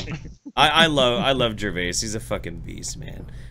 Sergeant Buck says Norm sounds like he did a shot or 7 before going live. Honestly, I can't blame him. He always sounds like that. Giovanna Liviana, hashtag free Dankula, hashtag free the weed, free the nipple, free the weed, free Dankula. Too true. Free all the good things. Over here at the YouTube Saints, we're all for freeing the good things and up with good things, down with bad things. That's our official position. About the Dankula thing, yeah. We've been talking about that a lot. I did a little bit on with a bunch of other YouTubers on Very Nearly Viral's channel. Yep. If you haven't seen it, go to my channel instead and watch it on mine. Go to Ed's channel regardless and go and subscribe. Click like, tell all your friends, and I'll do a video in about a month. Yeah, the dude puts out videos like crazy, like once or twice every 6 months, right? Yeah. Nobody. People still invite me to their fucking streams. Fucking morons. The birthday Dankula thing, stream, no less. The Dankula thing's been stream. driving me crazy though, because like, like I have a lot to say. I have a lot of things that I wanna get out and be rage filled about, because I love Marcus. I think he's a fucking great dude. He's always been very stand up with me, been stand up with our show, supportive of the both of us quite a bit. He's just a good dude. He's a good dude. He's a friend. Yeah. Like, I only had one conversation with the guy when Bering started his Discord. I was in the content creators Discord, and he was the only one in there. And we were just bullshitting. He was playing Dark Souls, and I gave him tips on how to beat a particular boss in Dark Souls. Oh yeah. And I got the distinct impression that he was a horrific criminal and deserved to be put away forever. Of course. You know, I got that same impression. And then I just felt compelled to raise money for him on that basis. I love criminals, yeah. So my little bit on the very nearly viral thing was I basically dressed a little doggy up like a Nazi, and I was fully in favor of the UK government. I said you can fucking arrest everybody else in this video because I didn't know you could do that. So now that I know that you can do that, just go ahead, fuck them. Right. Thank you so much for being an inspiration to Nazis everywhere, to the UK government. I really appreciate it. We can't get fascist stuff like that to happen here in America easily. We've got this First Amendment thing that gets in the way. That's the thing. Fucking pain in the ass. We really need to actually celebrate and cherish the moments in which we get these, like, this is pure fascism kind of shit. It's like, ooh, you're really, except for the boots, like you're dressed kind of wrong, but otherwise, yeah, perfect. Yeah. Fascist enough for me. Good fascist enough. Listen, I mean, listen, you're no Tommy Robinson, but you'll do. I just love Marcus so much, man. I'm just so sad about it. Like, I'm gonna by the end of the show, I'm gonna get fucking weepy about this shit, man. Yeah, well, I mean, here's the thing too. The dude, like, so our midweek show that we do on Twitch, apparently he auto hosts us. Yeah, he does. Yeah. He auto hosts us on his Twitch channel. He managed to get on the show once, and he's lamented the fact that we go on as late as we do, because if you're in the UK, it's like 3 to 5 a.m. Yeah, and it's late. Yeah. Even today, he actually hit me up on Skype today. He's like, I'm sorry, dude. I should have gotten back to you. Nah, I can't do the show. I'm gonna be spending the night with my girl. I'm like, yeah, no. Okay, man. I asked you about a week ago, and don't apologize for not getting back to me. You kind of had some things going on. Right. If you want to hang out with your lady? I mean, It's I all guess good. I understand that hanging out with your lady is a bit better than doing a late night show on YouTube. I'm a little fucking tired from all this state-sanctioned depression that I can't. Yeah, it's no big deal. I've only literally been involved in a controversy for the past 2 years that has reached every fucking home on the fucking globe. We bring up a lot of thing. things. We bring up a lot of fucking things about this. Yeah. How ridiculous this is. But he brought up the one thing I don't think anybody brought up. Dankula himself brought it up. I'm the UK's first court-ordered anti-Semite. Yep. That was so fucking brilliant. I'm like, you really are. That's not a joke. That's just true. I asked him a few months ago, actually. And he kind of tentatively agreed, so I'm going to get him to shore that up. But if anything happens, I'm like, if you go away, give me access to your fucking YouTube channel, and I will post the same annoying video bashing whoever you want, whatever you want. I'll post it every day like Daily Dingster. Yeah. And I was calling Daily Dingster out too. I want one, because I've helped that channel out quite a bit, apparently. I want one a month, a Daily Dangster. That'd be good. I want the guy sailing down on the umbrella, and he gets down, and it's just Mark says, somebody call the Dankster. Yeah, that'd be good. That'd be good. Rosa Rock says, Jeff, out of all the medical woo you debunk, why does the poo cult lady get mainstream attention from Dr. Phil? How does that happen? I don't know. She's killing people, though. Yeah, I mean, that's kind of the whole thing, is like one of the reasons why it attracted mainstream media so much is because, one, it's an easy target. Two, it's so fucking stupid it's hard to believe that it's real, but it is. Yeah. And it was just weird because they had tried to get. Well, I mean, 3. Don't you have like people who were a part of this who fucked themselves up because they wanted to save their own lives from cancer? Oh yeah, people who bought into this. I read some stories about it. It's actually like you can call it retarded and funny and cringy, but then when you look at the effects it has on real people, it's like, holy shit, you're killing people. Fucking terrible, man. Yeah, you're fucking killing people. What's crazy too is I'm still under an NDA, so I can't say terribly too much about what happened, but big shot Jeff. Whatever. But I've got an NDA, whatever. No big deal, But can't talk about it. I mean, like. There was this one lunch with Oprah, but I can't talk about that either. I fucked Oprah. Yeah. Oh, that's good. Well, there goes your fucking NDA, doesn't it? Might as well tell us the rest now. Yeah? No NDA for that. No NDA and for Oprah. Stedman. Anyway, but the thing was, is like the first bit of the show is Dr. Phil and Jillian, and then it's Dr. Phil, Jillian, and they bring me out, and then it's me versus Jillian, like eye to eye and shit, and me calling her a fucking crazy person. But then they bring out more people, some people from her cult, and then 2 people who tried to do this thing, and these women, these 2 older ladies, they got fucked up off this stuff. Oh wow. And so like as cool and as interesting as it is, like I got a chance to like shit on her to her face on national television. It's like big cabbage and kale saltwater shit all over her. Right. Like as cool as that was, these ladies came out and they fucking destroyed her. Like they were the true heroes of that show. Yeah, so people who have really been like seriously affected by it. That's not a good way to die either. No. Like that's dehydration. Oh god. Yeah, I can't imagine. I cannot imagine. Your brain literally shrinks from hypernatremia. It literally shrinks. It's fucking bizarre. It's just the weirdest, most disgusting fucking thing in the world. I'm so glad I'm done with that series. I don't ever want to have to deal with this shit again. And it culminated in Dr. Phil. I want to see this really by bad. the way, I know, me too, man. $2,500 super chat. I'll drink a full cup of jelly juice. Oh, have fun with that. Fuck. Do it. No, do actually, it, faggot. No, I'm thinking $2,500. I'm like, I get a decent car for that, but I wouldn't be able to sit comfortably in no matter what the seat was. So we're not on Dr. Phil anymore. We're on Prolapse by virtue of blenders. Chug that shit. So I have been counting, and I am 10 away from having to do yet another death shot. Just putting that out there. Rosa Rock says, oh no, I just read that. Anime Moon, the face when everyone keeps reminding of when a childhood friend tried to give you a lap dance from Bridget the Midget. That didn't happen. If it did, I'm very jealous because Bridget the Midget is a hottie. Prince Adu says, looking hot, faggots. When do we get Papa Co starring you both? Anyway, gotta continue preparing my origami classes. Next Wednesday, I'll kick ass again. Hugs. Also, if you don't know what Papa Co, you are in for some fun. I don't have no idea what the fuck that is. One fuck Canuck. No, but she's a teacher now. She's teaching a class and on origami, killing it and killing it. Yeah, I got much love for Prince Adu. One fuck Canuck says, cash for my dudes. Happy anniversary. Wish I could watch live, but I'm making a weird hip hop album. That's cool. Thanks for entertaining me this year. I want to hear your hip hop when you're done. Gonzo and Duke, play it on the channel. Yeah, we'll play your music, dude. Gonzo Duke says, Sargon, Nick, and Vern need to protest the Turtle Boy statue. Hashtag me too. I know, dude. I once got my dick stuck in a turtle as well.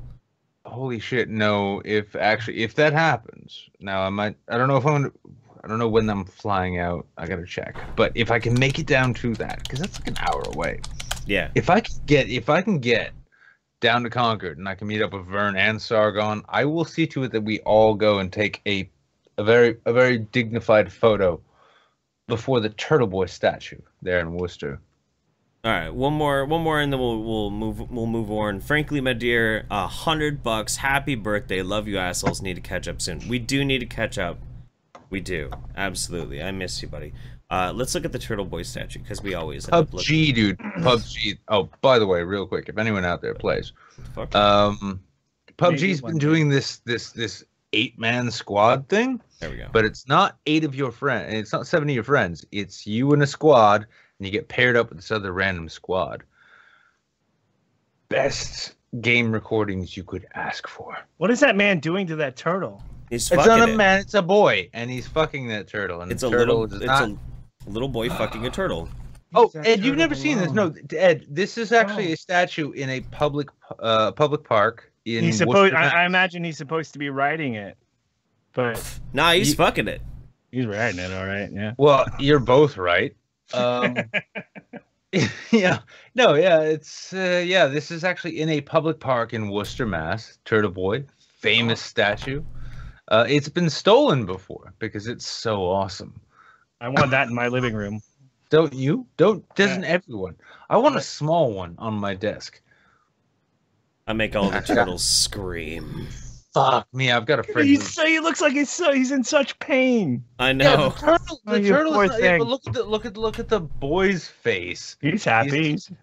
Oh, he's Turtle's more like, than this happy. fucking No, kid he's is more than hung. happy.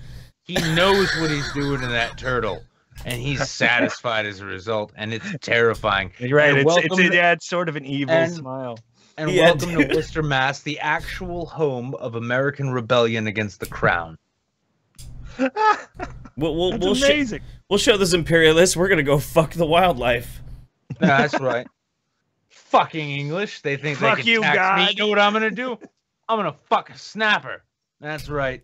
I'm gonna go haul a goddamn tortoise out of that river, and I'm gonna fuck it in the ass in front of a bunch of soldiers. Soldiers probably went back and like, oh, you wouldn't fucking believe it, mate. He's fucking his turtle right here. Yeah? No, he's fucking banging away here. That's not Oh, an what enemy we you do. want to fuck with. Hey, let's take up a collection plate. We'll make them a fucking statue, and we'll send it over to them, and they can put it in their fucking city hall. And that's what they did. This is literally, I mean, when I say public park, I'm not talking some obscure park. This is like in the heart of the fucking city, dude. Yeah, you don't have to hunt down Turtle Boy. No. Turtle Boy's a point of pride for Worcester. Like How you does could look Peter feel about this statue? How Peter does is who? not welcome in Worcester. Oh, okay. Peter does not buy enough heroin to justify going to Worcester. Who's Peter? PETA. Peter's a boy fucking turtle boy. PETA. Okay, PETA. I'm happy I could come here and destroy your fucking show. There are. Oh no, Turtle Boy did that for us. You're just here for the ride. I mean, For the ride, for the turtle Yeah, no. ride. I mean, I mean, we will probably get an email from YouTube tomorrow being like, it's just gonna say, take this to Pornhub. Just take it. Stop. You had a dog with an AR-15, and then a man having sex with a tortoise. I mean, There were balloons. There were balloons. and it's a statue. It's fucking art. There were fucking balloons. It's a family friendly show. There were When you- balloons. When you It's file a that birthday monetization, party. when you Who file that hasn't fucked a monetization turtle at their appeal, that's birthday what you got to party? put in. You got to put in. There were balloons. that's all I'm gonna write in there too. Like with their No fair use argument. Nothing. Just there were balloons. There were balloons. No. Not even there were balloons. Just like as the fair use argument, it was my birthday. Yeah.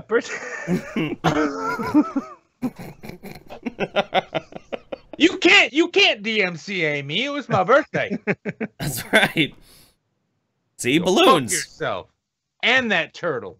Here's your super chat. Never would have happened if the turtle would have been modest and wearing a hijab. That's right. That's right. Rhino knows how to keep the sanctity of Turtle Boy pussy. How The do turtle you boy pussy. how do you think that little boy got his fuck puppet turtle? Through jihad. Listen, how do you think that young man who was featured there in the statue grew up to be the man who populated the city of Worcester with his spawn? If we don't No, change the that- subject, I'm going to shit myself. Well, then we might as well continue on, shan't we? That way, at least you'll be warm throughout the continuation of how it is the population of Worcester came to be. Jesus There's a reason. fucking Christ. There's a reason they like sweaters. I'll say that much. Oh my god. Okay. I am never welcome in Worcester except in certain households at this Why point. did I come here? Why did I agree to this? Ingy Bingy 2000 guys seen that hour conversation Gervais, Chris Rock, Seinfeld, Louis C.K. discussing comedy and structures of bits for sitcoms and stand-up. I haven't seen Dude, that is. Oh my god, you have to see it. You have to see that. It's fucking great. Okay. It is so great. I will fucking find it for you and give it to you after the show. Okay. Sounds yeah. dope. Definitely want to see that. There's terrifying science. It's one of those things like you just wish you were there to like hang out with them, and have a few beers. Like be a fly on the wall and just listen to the conversation or something. Yeah. Jables Boogly, if you want to hear raging about Dankula, get Waffle and me on. I know, buddy, I know. Serete Coochie, just a quick reminder that Jilly Juice gives you immunity to bullets, drugs, cancer, AIDS, candida, bigger bullets, smaller bullets, nerve agents, left-handed compliments, right-handed insults, landmines, and the gay. That's true. That might be one of the best comments tonight. Yeah. Cat Cadaver, 5 towards a death shot. I'm 5 away from having to take another one. God damn it. Anime Moon, keyword is tried. The strip club would not let her. Oh dear. God damn. Rhino says, oh no, we read that one. Yeah, the hit job. 100. Yeah, sorry. I just want to know. So I've got nothing but a bowl full of keef right now. Sure. Now, if I huff that thing to my head, will that count as a death shot? No. Okay. What is the death shot, by the way? I'm not. Okay. Oh, you get to see what happens afterwards. The death shot is Spiritus Zbigniew. It's product of Poland, flammable, 96% alcohol per volume, 192 proof. Oh God, what are you doing? I'm drinking a Red's Apple. That's what I'm doing. That's good. I'm drinking my girlfriend's Red's Apple. She's she's right behind me. She's really fucking angry at me right now. Real quick, is it actually Mundane Matt's birthday today? Is it really? Skype just said so. What? But I can have Skype. No way. I'm sorry, but his comment earlier, I don't want to celebrate his birthday right now. Oh, it is his birthday. Happy birthday, Matt. No. He said in Bruges was okay. That's not cool, Matt. Oh. Hey, Matt, guess what? Today marks another day in which you're close to the grave. $100 from Franco Systems. Happy anniversary. Cheers to 52 straight weeks of quality content. Many more to come. Yes, no death shot needed for this one. Whew, I'm still only 5 away then. Gonzo Duke. To die, to sleep, perchance to dream. There's a rub for in this sleep of death what dreams may come. Hashtag death. Fuck!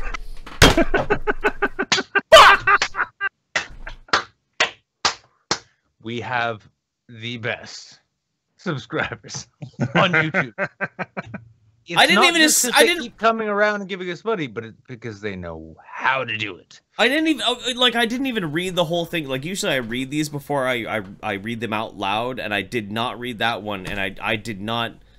And then it just fuck me. Oh no. Okay. All right. Enough pussying around. I'll do my Texas Ranger shit for this. Oh my god, I love this bit. This is great. This is fucked, dude. This is so. I just bad. want to let you know I'm having a great time here on this show. This is wonderful. I'm Good. glad. Well, I mean, I hope everyone who's watching goes and subscribes to your channel, and then insists that you do more content. That works really well. All the people on my channel, I mean, more content. Please make more content. Fuck you! I don't do this for you. Instead, don't subscribe to me, you pieces of shit. I knew this was gonna happen because it's like the year anniversary, and I have to we have to celebrate and everything. But like, fuck, god damn it. Yeah. What's the end of the show? You said a thing. Now I have to do the thing. Don't puke. I'll join you.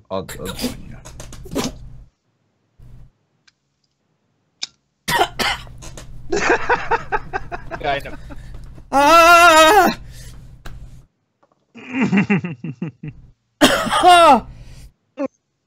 Oh,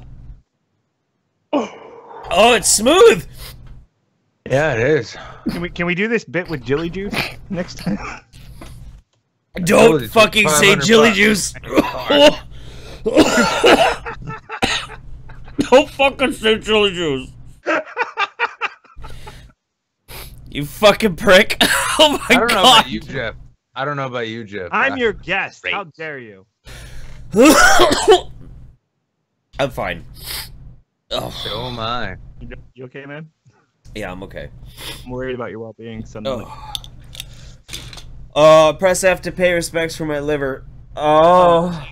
I think this might be killing him. We might want to, once this bottle is gone, How many step is this? down to... How many shots is this? 2 so far this episode? Only 2. Okay. Only 2. I'm drinking wine on top of it. Birthday to you. Fuck me. We're good for another 3 at least. Probably. No. Ingy Bingy 2000. Only reason to go to Worcester No. is a concert at either the Centrum of Palladium. I will. Oh yeah, no, it's a great. That's where I saw Perfect Circle play. And funny enough, here's a funny story while Jeff recovers. Jeff, go get water. Yeah, seriously. There you go, beer. That works. Beer is 90% water. I'll have you know. There's water in it. Yeah, there's water. I went down to Worcester one time. Saw Perfect Circle play. First time I'd ever seen Maynard at all, and he always, he still did the like "don't look at me" thing. So he had this blacked out before the wine thing. Yeah, before he was comfortable being himself. He had this stage set back in the back of the stage, kind of. You could still see him moving around, but he was not lit, so he looked like crew in the black background. And then everybody else was brightly lit. Amazing show. We're leaving, and like all New England highways, they're 2-lane shit, and everything's backed up for miles and miles and miles. My friend's selling weed at the time, though, so he's sitting in the backseat of my friend's car, and he starts just hollering at people. We're in the right lane. He's hollering at people in the left lane. Hey, man. Hey, you want some weed? All right, cool. I'll be right over. Hops out the car, just pops over while we're kind of all really slowly creeping forward. Pops over, jumps into the seat, then does his thing, comes back. All right, cool. Yeah, that's great. He made more money than he spent going to the show on the way back, so that was cool. So I will always remember Worcester for that. I feel high as fuck, dude. What the shit? That's called blood poisoning, Jeff. Oh. Yeah. Don't worry. It's blood not poisoning. Like... Let's get a couple. Let's get a couple more, and then we'll move on to the undersubbed. Ingy Bingy 2000. Only reason. Oh no, I read that one. Okay. Jiviana Liviana. Jimmy Hoffa is alive and well. I can't read. Fuck. Hang on. Hang on. I got this. Jimmy Hoffa is alive and well. He's been living in the secret 7th Diplomat Suite at the Watergate Hotel since August of 1975. I believe it. I'll get the next one because your eyes are kind of probably melting. Jay Caesar donated $5 through Super Chat. So according to the one article, EA has finally folded and got rid of the P2W. All right, I'm just gonna pay to win. Pay to win. I know. I just think. All right, there we go. Yeah. No, there we go. Where was I? Got rid of the pay-to-win mechanics of Battlefront 2. In case you haven't heard, also happy birthday. Yeah, but I'm still not gonna give EA money for Battlefront 2. Fuck those people. Yeah. Sergeant Buck, $5. Jihad certified balloons are a must-have for any birthday stream. We're all good, dude. Don't worry. Plenty of jihad. Thanks balloons. To you crazy motherfuckers for keeping me sane in my last year of school. Well, Sergeant Buck, special thank you actually to you for actually editing that article. I like it when I get very, very few notes back. Makes me feel like I know what I'm doing. So, and if it gets published, I'll give you some kind of credit at some point. And frankly, my dear, $50. Take the damn shot. Oh, no. No, not so soon. No. Not quite yet. Actually, you know what? Let's round the show out with that because. Okay. We have to have a show. We do have more show to go. We do have more show to go. We've gone further than we normally do. Good night. I've had to take 2 death shots. And I have a third that I have to take after we're done with the undersubbed. Is that Mem? It's Mems. Hi, Mem. Hi, Mem. Edindro says hi, Mems. Yeah, I want a kiss. Give me a kiss. It's our birthday. It's fine. It's your birthday? It's fine. It's the saint's birthday. Holy cow. Holy guacamole. It's been a whole year. A whole year. That's crazy. My liver can feel We're all old. We're all old now. Okay. Well. Hi, Edindro. Hi. Oh, okay. Good night, baby. Hi, Nick. I love you. Yeah, I can tell. He already knows I love him. I don't have to tell him. He just said hi, I can tell. Yeah, I know. Good night. Okay. All right, so let's get into the undersubbed, and then I promise I will take that shot, Frank. I promise. And no more death shots. I kind of want to force. We are not accepting any more death shot donations. In fact, I think from here on, if you want that to happen, you guys can't pool resources. That's unfair. Because I don't even have a bottle, and I mean I can do that shit all day. I mean, self-destruction's my art. Now it sounds like a fucking competition or some shit. But whatever. All right, fine. Okay. Yeah. Yeah, we want to do that, Jeff. No, we don't. No, maybe. Yeah, it's not like this Old West theme was your idea for a reason, huh? Hey, you know what? Like, this is what we're gonna do. This is what we're gonna do, Nick. You're just getting this feeling like I get it. A Nick, more even beard means I can drink more. We're gonna have a drinking competition at Kilroy and then puke in the ball pit. Yeah. Oh god damn! I hope there's a ball pit to puke in. There better be. I fucking know. I genuinely do. I've been asked by 3 people. They're like, "You're going to Kilroy?" Yes, I'm going to Kilroy. Is there going to be a ball pit? I don't fucking know. I hope so. I love ball pits. Yeah. Oh yeah. So Edindro, you wanted Sursik to, which I totally agree with. He is very undersubbed. But why did you want to pick Sursik, the social inequality crusader, as the undersub? I wanted to pick Sursik because I was supposed to stream with him today as per our weekly routine, and instead I slept through the whole thing. So in order to say hi Sursik, if you're watching, I'm very sorry. I'm gonna let Jeff promote your shit, and maybe you'll get some more subs. And if not, then I don't care. Whatever. Fuck you, man. I did my best. Fine. God damn it. I try. So right. before we watch, I can already see he's going to be a bitch about it, and I'm going to fucking talk. He's going to fucking complain to me. Yep. He's going to be all over me. He's going to be, oh, you didn't jump to the fucking thing. But sometimes I got other things to do, man. Fuck. Shit. So here's what you got. You got a fucking it's undersubbed fucking mention on this YouTube Saints bullshit. I don't even know what this show is. I don't care. Fucking play the thing. Just give him whatever he wants. I don't care anymore. That warm endorsement. With that warm endorsement, we introduced to you all Sursik.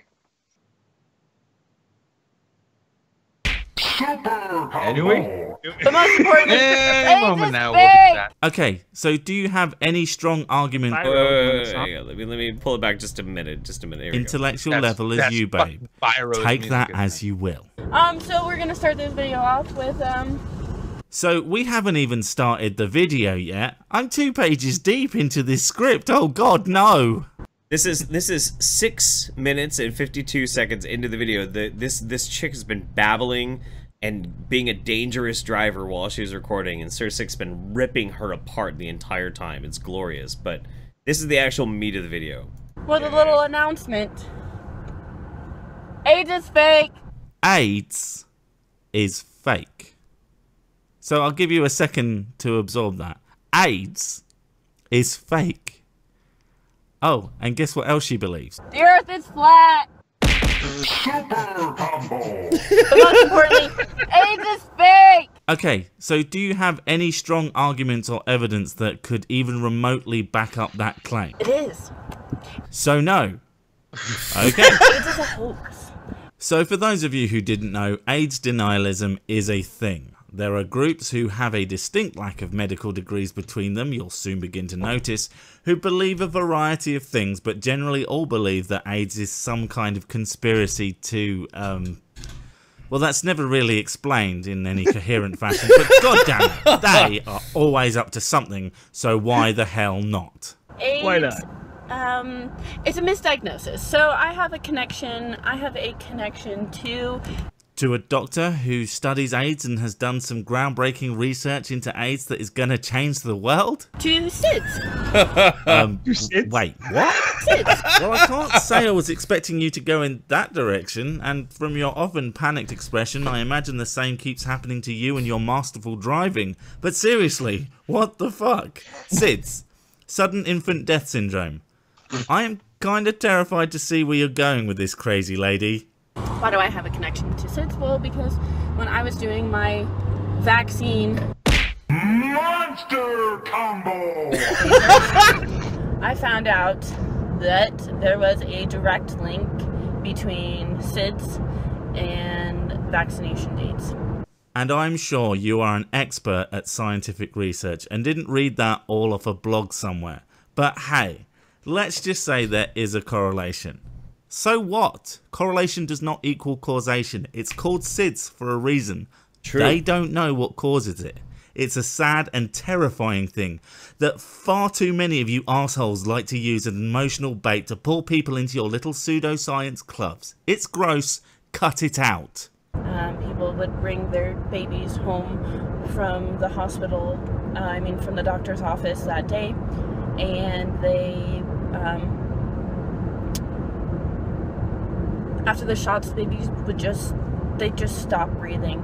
That's where sudden infant death syndrome came from, because they needed to label it something. The cause of SIDS is still unknown. Still unknown. You ever just want to reach through a screen and just punch someone right in the face? I have no idea why I would bring that up. It's not unknown. But you know, don't you? You're the one who figured it out. And the countless doctors and researchers and medical professionals out there, well, they are either incompetent or just evil, right? Could never be that you are a bad driving doofus dipshit who not only doesn't know what they are talking about, but likes to use tragedies to further their stupid agenda. Nah, everyone else is an evil idiot, right? Get woke, sheeple.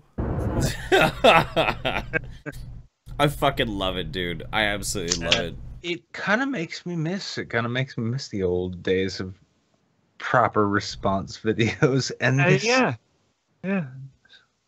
It's you don't need to respond to a social justice warrior. There are better idiots out there, like this twat who. Yeah, I'm just gonna hop on the highway, guys, real quick. Talk to my iPhone the whole time about how AIDS is bullshit, and then yell at strangers on the street. Yeah, I think Like, I want to know who was on the other end of that. Who heard that? Who was like just doing their AIDS is fake, motherfucker. She, like some dudes like picking up cans on the sidewalk, trying to clean up, as part of his like community service and shit. Just trying to get through. He got popped for like a bag of weed or whatever, and like he just heard that. No, it brightened up his day. He heard that, and he was like, you know what? Fuck yeah, good. That's great. Like, that's a load. I can't wait to get home. My mind. Shit. I can't wait to get home. I'm gonna watch The Wire with the wife and just smoke a fucking doobie. No big deal. AIDS is fake. What the fuck that bitch say? Shit, this condom, we're not using it tonight, baby, because I got new information. Woke as fuck. Oh my god. But yeah, no, by all means, like that's just a little taste. Sursik gets into this whole fucking trash fire of a video, and he does really good fucking work. I love Sursik. He's a diamond in the rough. He does attack pseudoscience. He attacks bad ideas.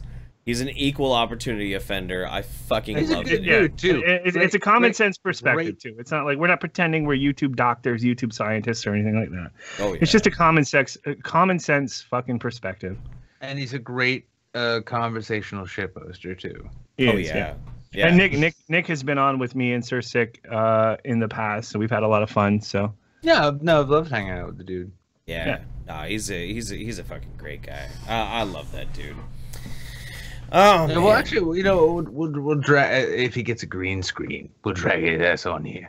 A green screen for his Deus Oh Vult yeah, well he avatar. does. He does have a legitimate helmet that he wears. Like he went out to some YouTuber meetup from the English fucks, like Cognitive Thought and all them, and he wore the fucking helmet in public. Oh yeah, that's right. I remember. I remember that now. Yeah, well, stop making fun of him for that. Even for him, though, I mean, like, Ed, you've seen what I'm sitting in front of. You know what a green screen can look like. I do. Yeah. There's no excuse. No excuse. No excuse. Evelyn Lund Goldstein, we should make a Tablero variant with shots of death for those suicidally inclined. We should call it To Deatho. Ooh, oh, no. No. Dreadabelle says 10 towards death shot number 4. No, there's one more death shot happening, and then that's the end. And I'll take it in a minute. Frankly, my dear says that was for the last shot, not a new one. Take it at your own discretion. Death will not be on my conscience. I'm gonna take one anyway, man. Wait, yeah, but what's the credit now? Like the credit deficit ratio? You're asking me? I'm 2 death shots in, man. I can't even fucking see straight. Everything's blurry. I think there's actually a credit now to where like you don't have to take one. No, I'm gonna take one. Yeah, well, you know what? Because Limbo donated 50 large. I realized I haven't caught a live show in a while. Have some more monies, you bastards. Love Edindro. Will lead the Pug Reich. Missed opportunity to have dogs show solidarity for jihad. Any UKers want to join Dank? Actually, you guys should probably play my my bit from that. I put it in the Skype chat, but my bit is I'm a part of this army. I'm a part of the Nazi army, Nazi dog army. Here, let me grab this real quick. Okay. And of course I fuck with Roy a bit in that a as well. But go to like 12:06. I think. You have to. Oh yeah. No, well I'll get that in just a second. We'll watch that in just a minute. Okay. More super chat. Yeah. If I could fucking get my brain to wake up.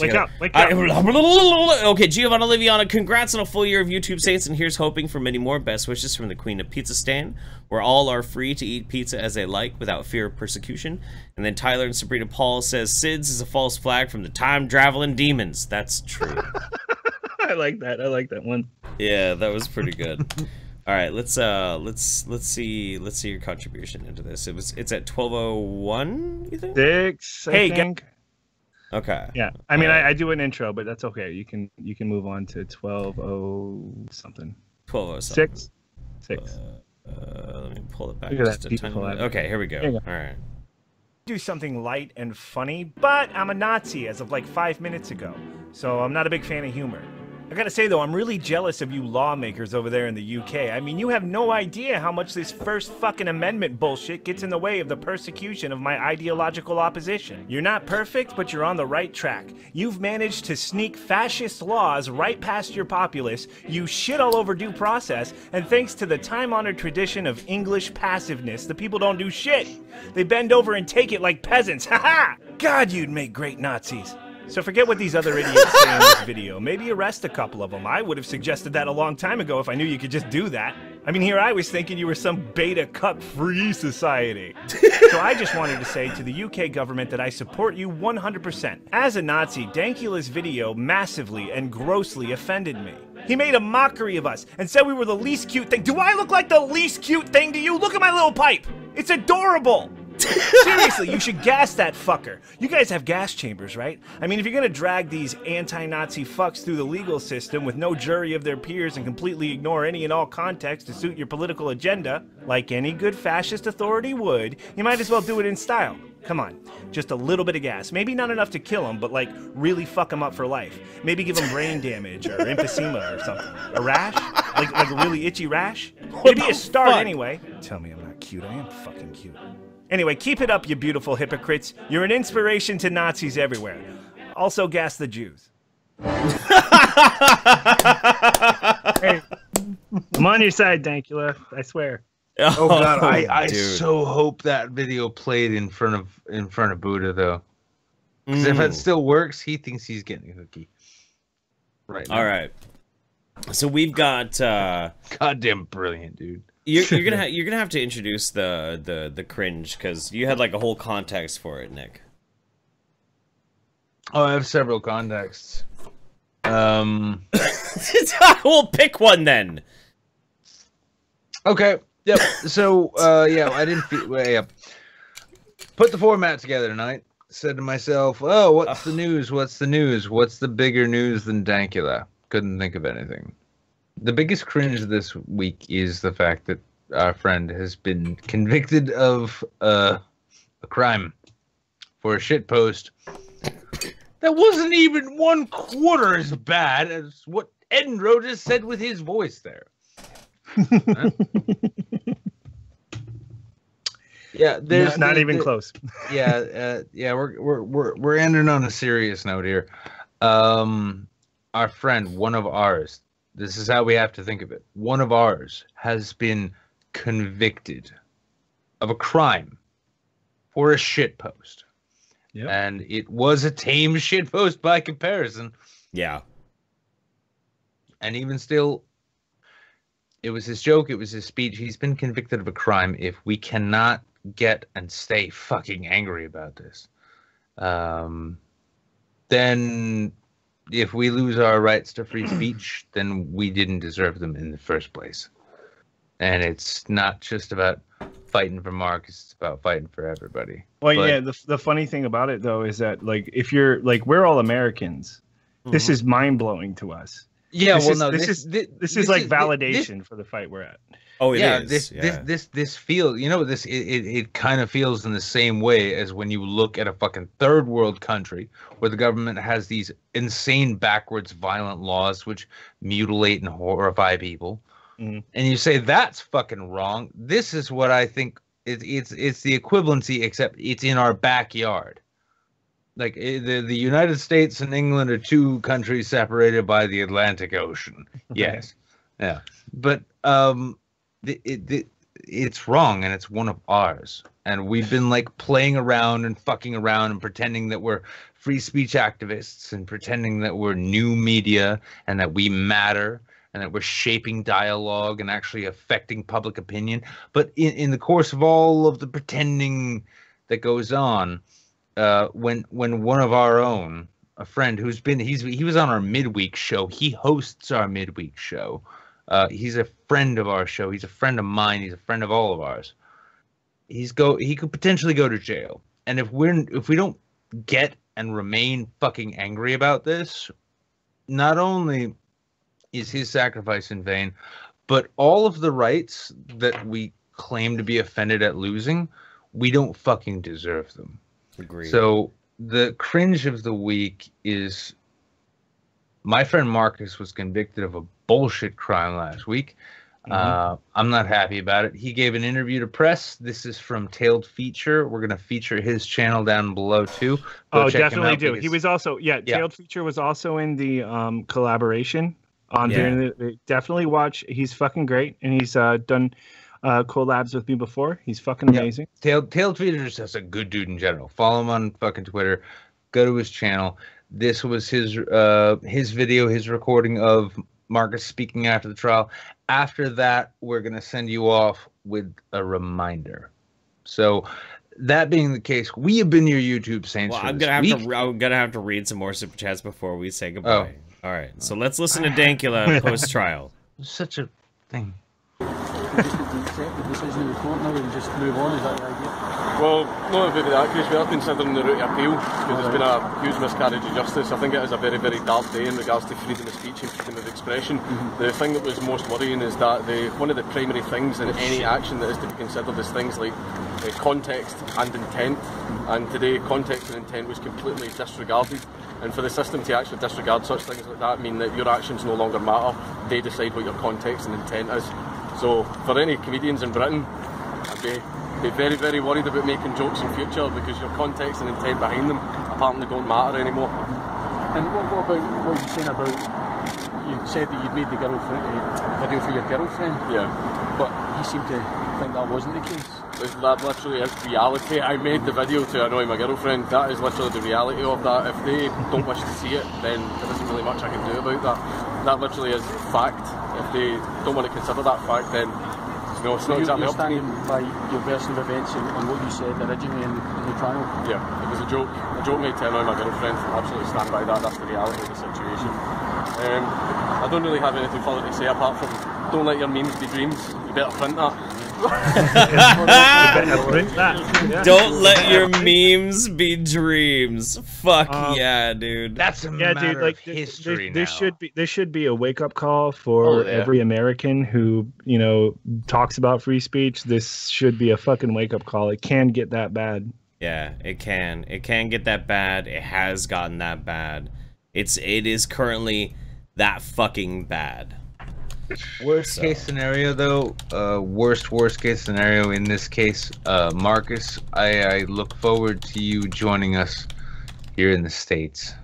Yeah, yeah. We're gonna have a new migrant crisis in the States. We're gonna be like this is gonna be the entire nation of Scotland. Anybody who's ever laughed at a dark joke is gonna be like, all of Britain. Yeah, if you watch the nearly viral thing, there's a lot of censorship in it because they're in the UK and they're like vulnerable to those laws. So they're gonna get their asses over here soon too.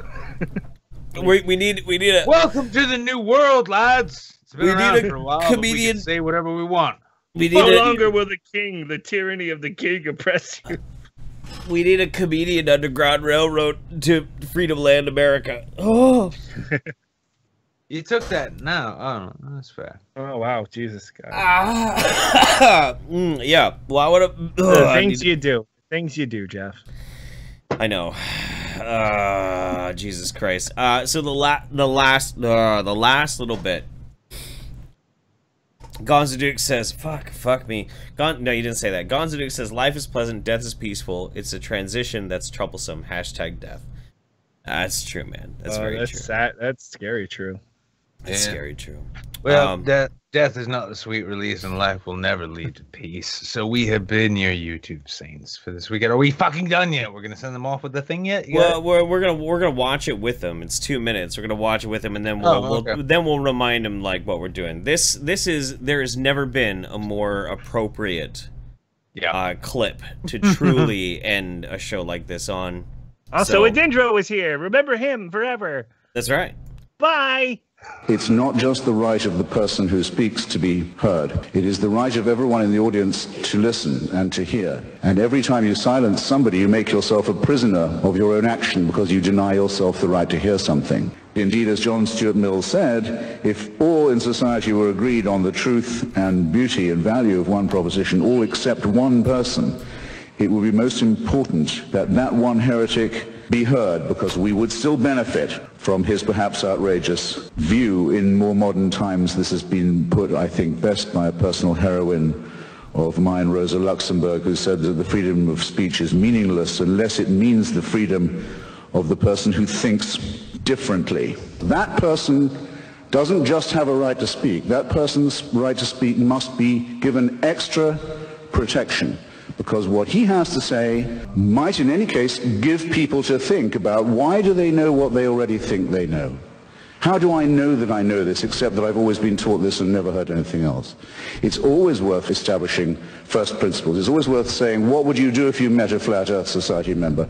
Don't take refuge in the false security of consensus and the feeling that whatever you think, you're bound to be okay because you're in the safely moral majority. To whom do you award the right to decide which speech is harmful, or who is the harmful speaker? To whom you would give the job of deciding for you, relieve you of the responsibility of hearing what you might have to hear?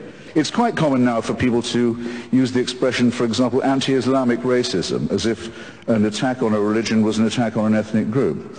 It's right in our midst now. Behead those who cartoon Islam. Do they get arrested for hate speech? No. Might I get in trouble for saying what I've just said about the Prophet Muhammad? Yes, I might. Where are your priorities, ladies and gentlemen? You're giving away what's most precious in your own society, and you're giving it away without a fight, and you're even praising the people who want to deny you the right to resist it. Shame on you while you do this. Make the best use of the time you've got left. This is really serious. Goddamn right. Goddamn right. With that, ladies and gentlemen, let's get some F's in the chat one more time for our buddy Dankula. Make sure you go and you subscribe to it. No F's for Dankula. He's not dead. Okay, one's for Dankula. Fucking Nick, don't fuck my flow. One's for Dankula. F's for Hitchens. We've been your YouTube saints. Stay fucking angry, but stay fucking amused. Go subscribe to Edindro Whitehall. The link is in the fucking description. Go subscribe to Tailed Feature, to everybody that's going to be featured in the fucking description. Be sure to check out our midweek show on Thursdays. over on Twitch, and also every single fucking week, without fail, we will always be here. Sunday night, 7:30 Pacific Standard Time, the right time, 10:30 Eastern Standard Time. We have been your YouTube saints, motherfuckers, and we love you. We love you. For one goddamn year. For one motherfucking year. Cheers to you. Cheers to us. And I honestly, all I can really say is, get fucked. Yeah, get fucked. And enjoy more of... Nah, just die. All right, happy birthday. Let's stream. We'll say something on there.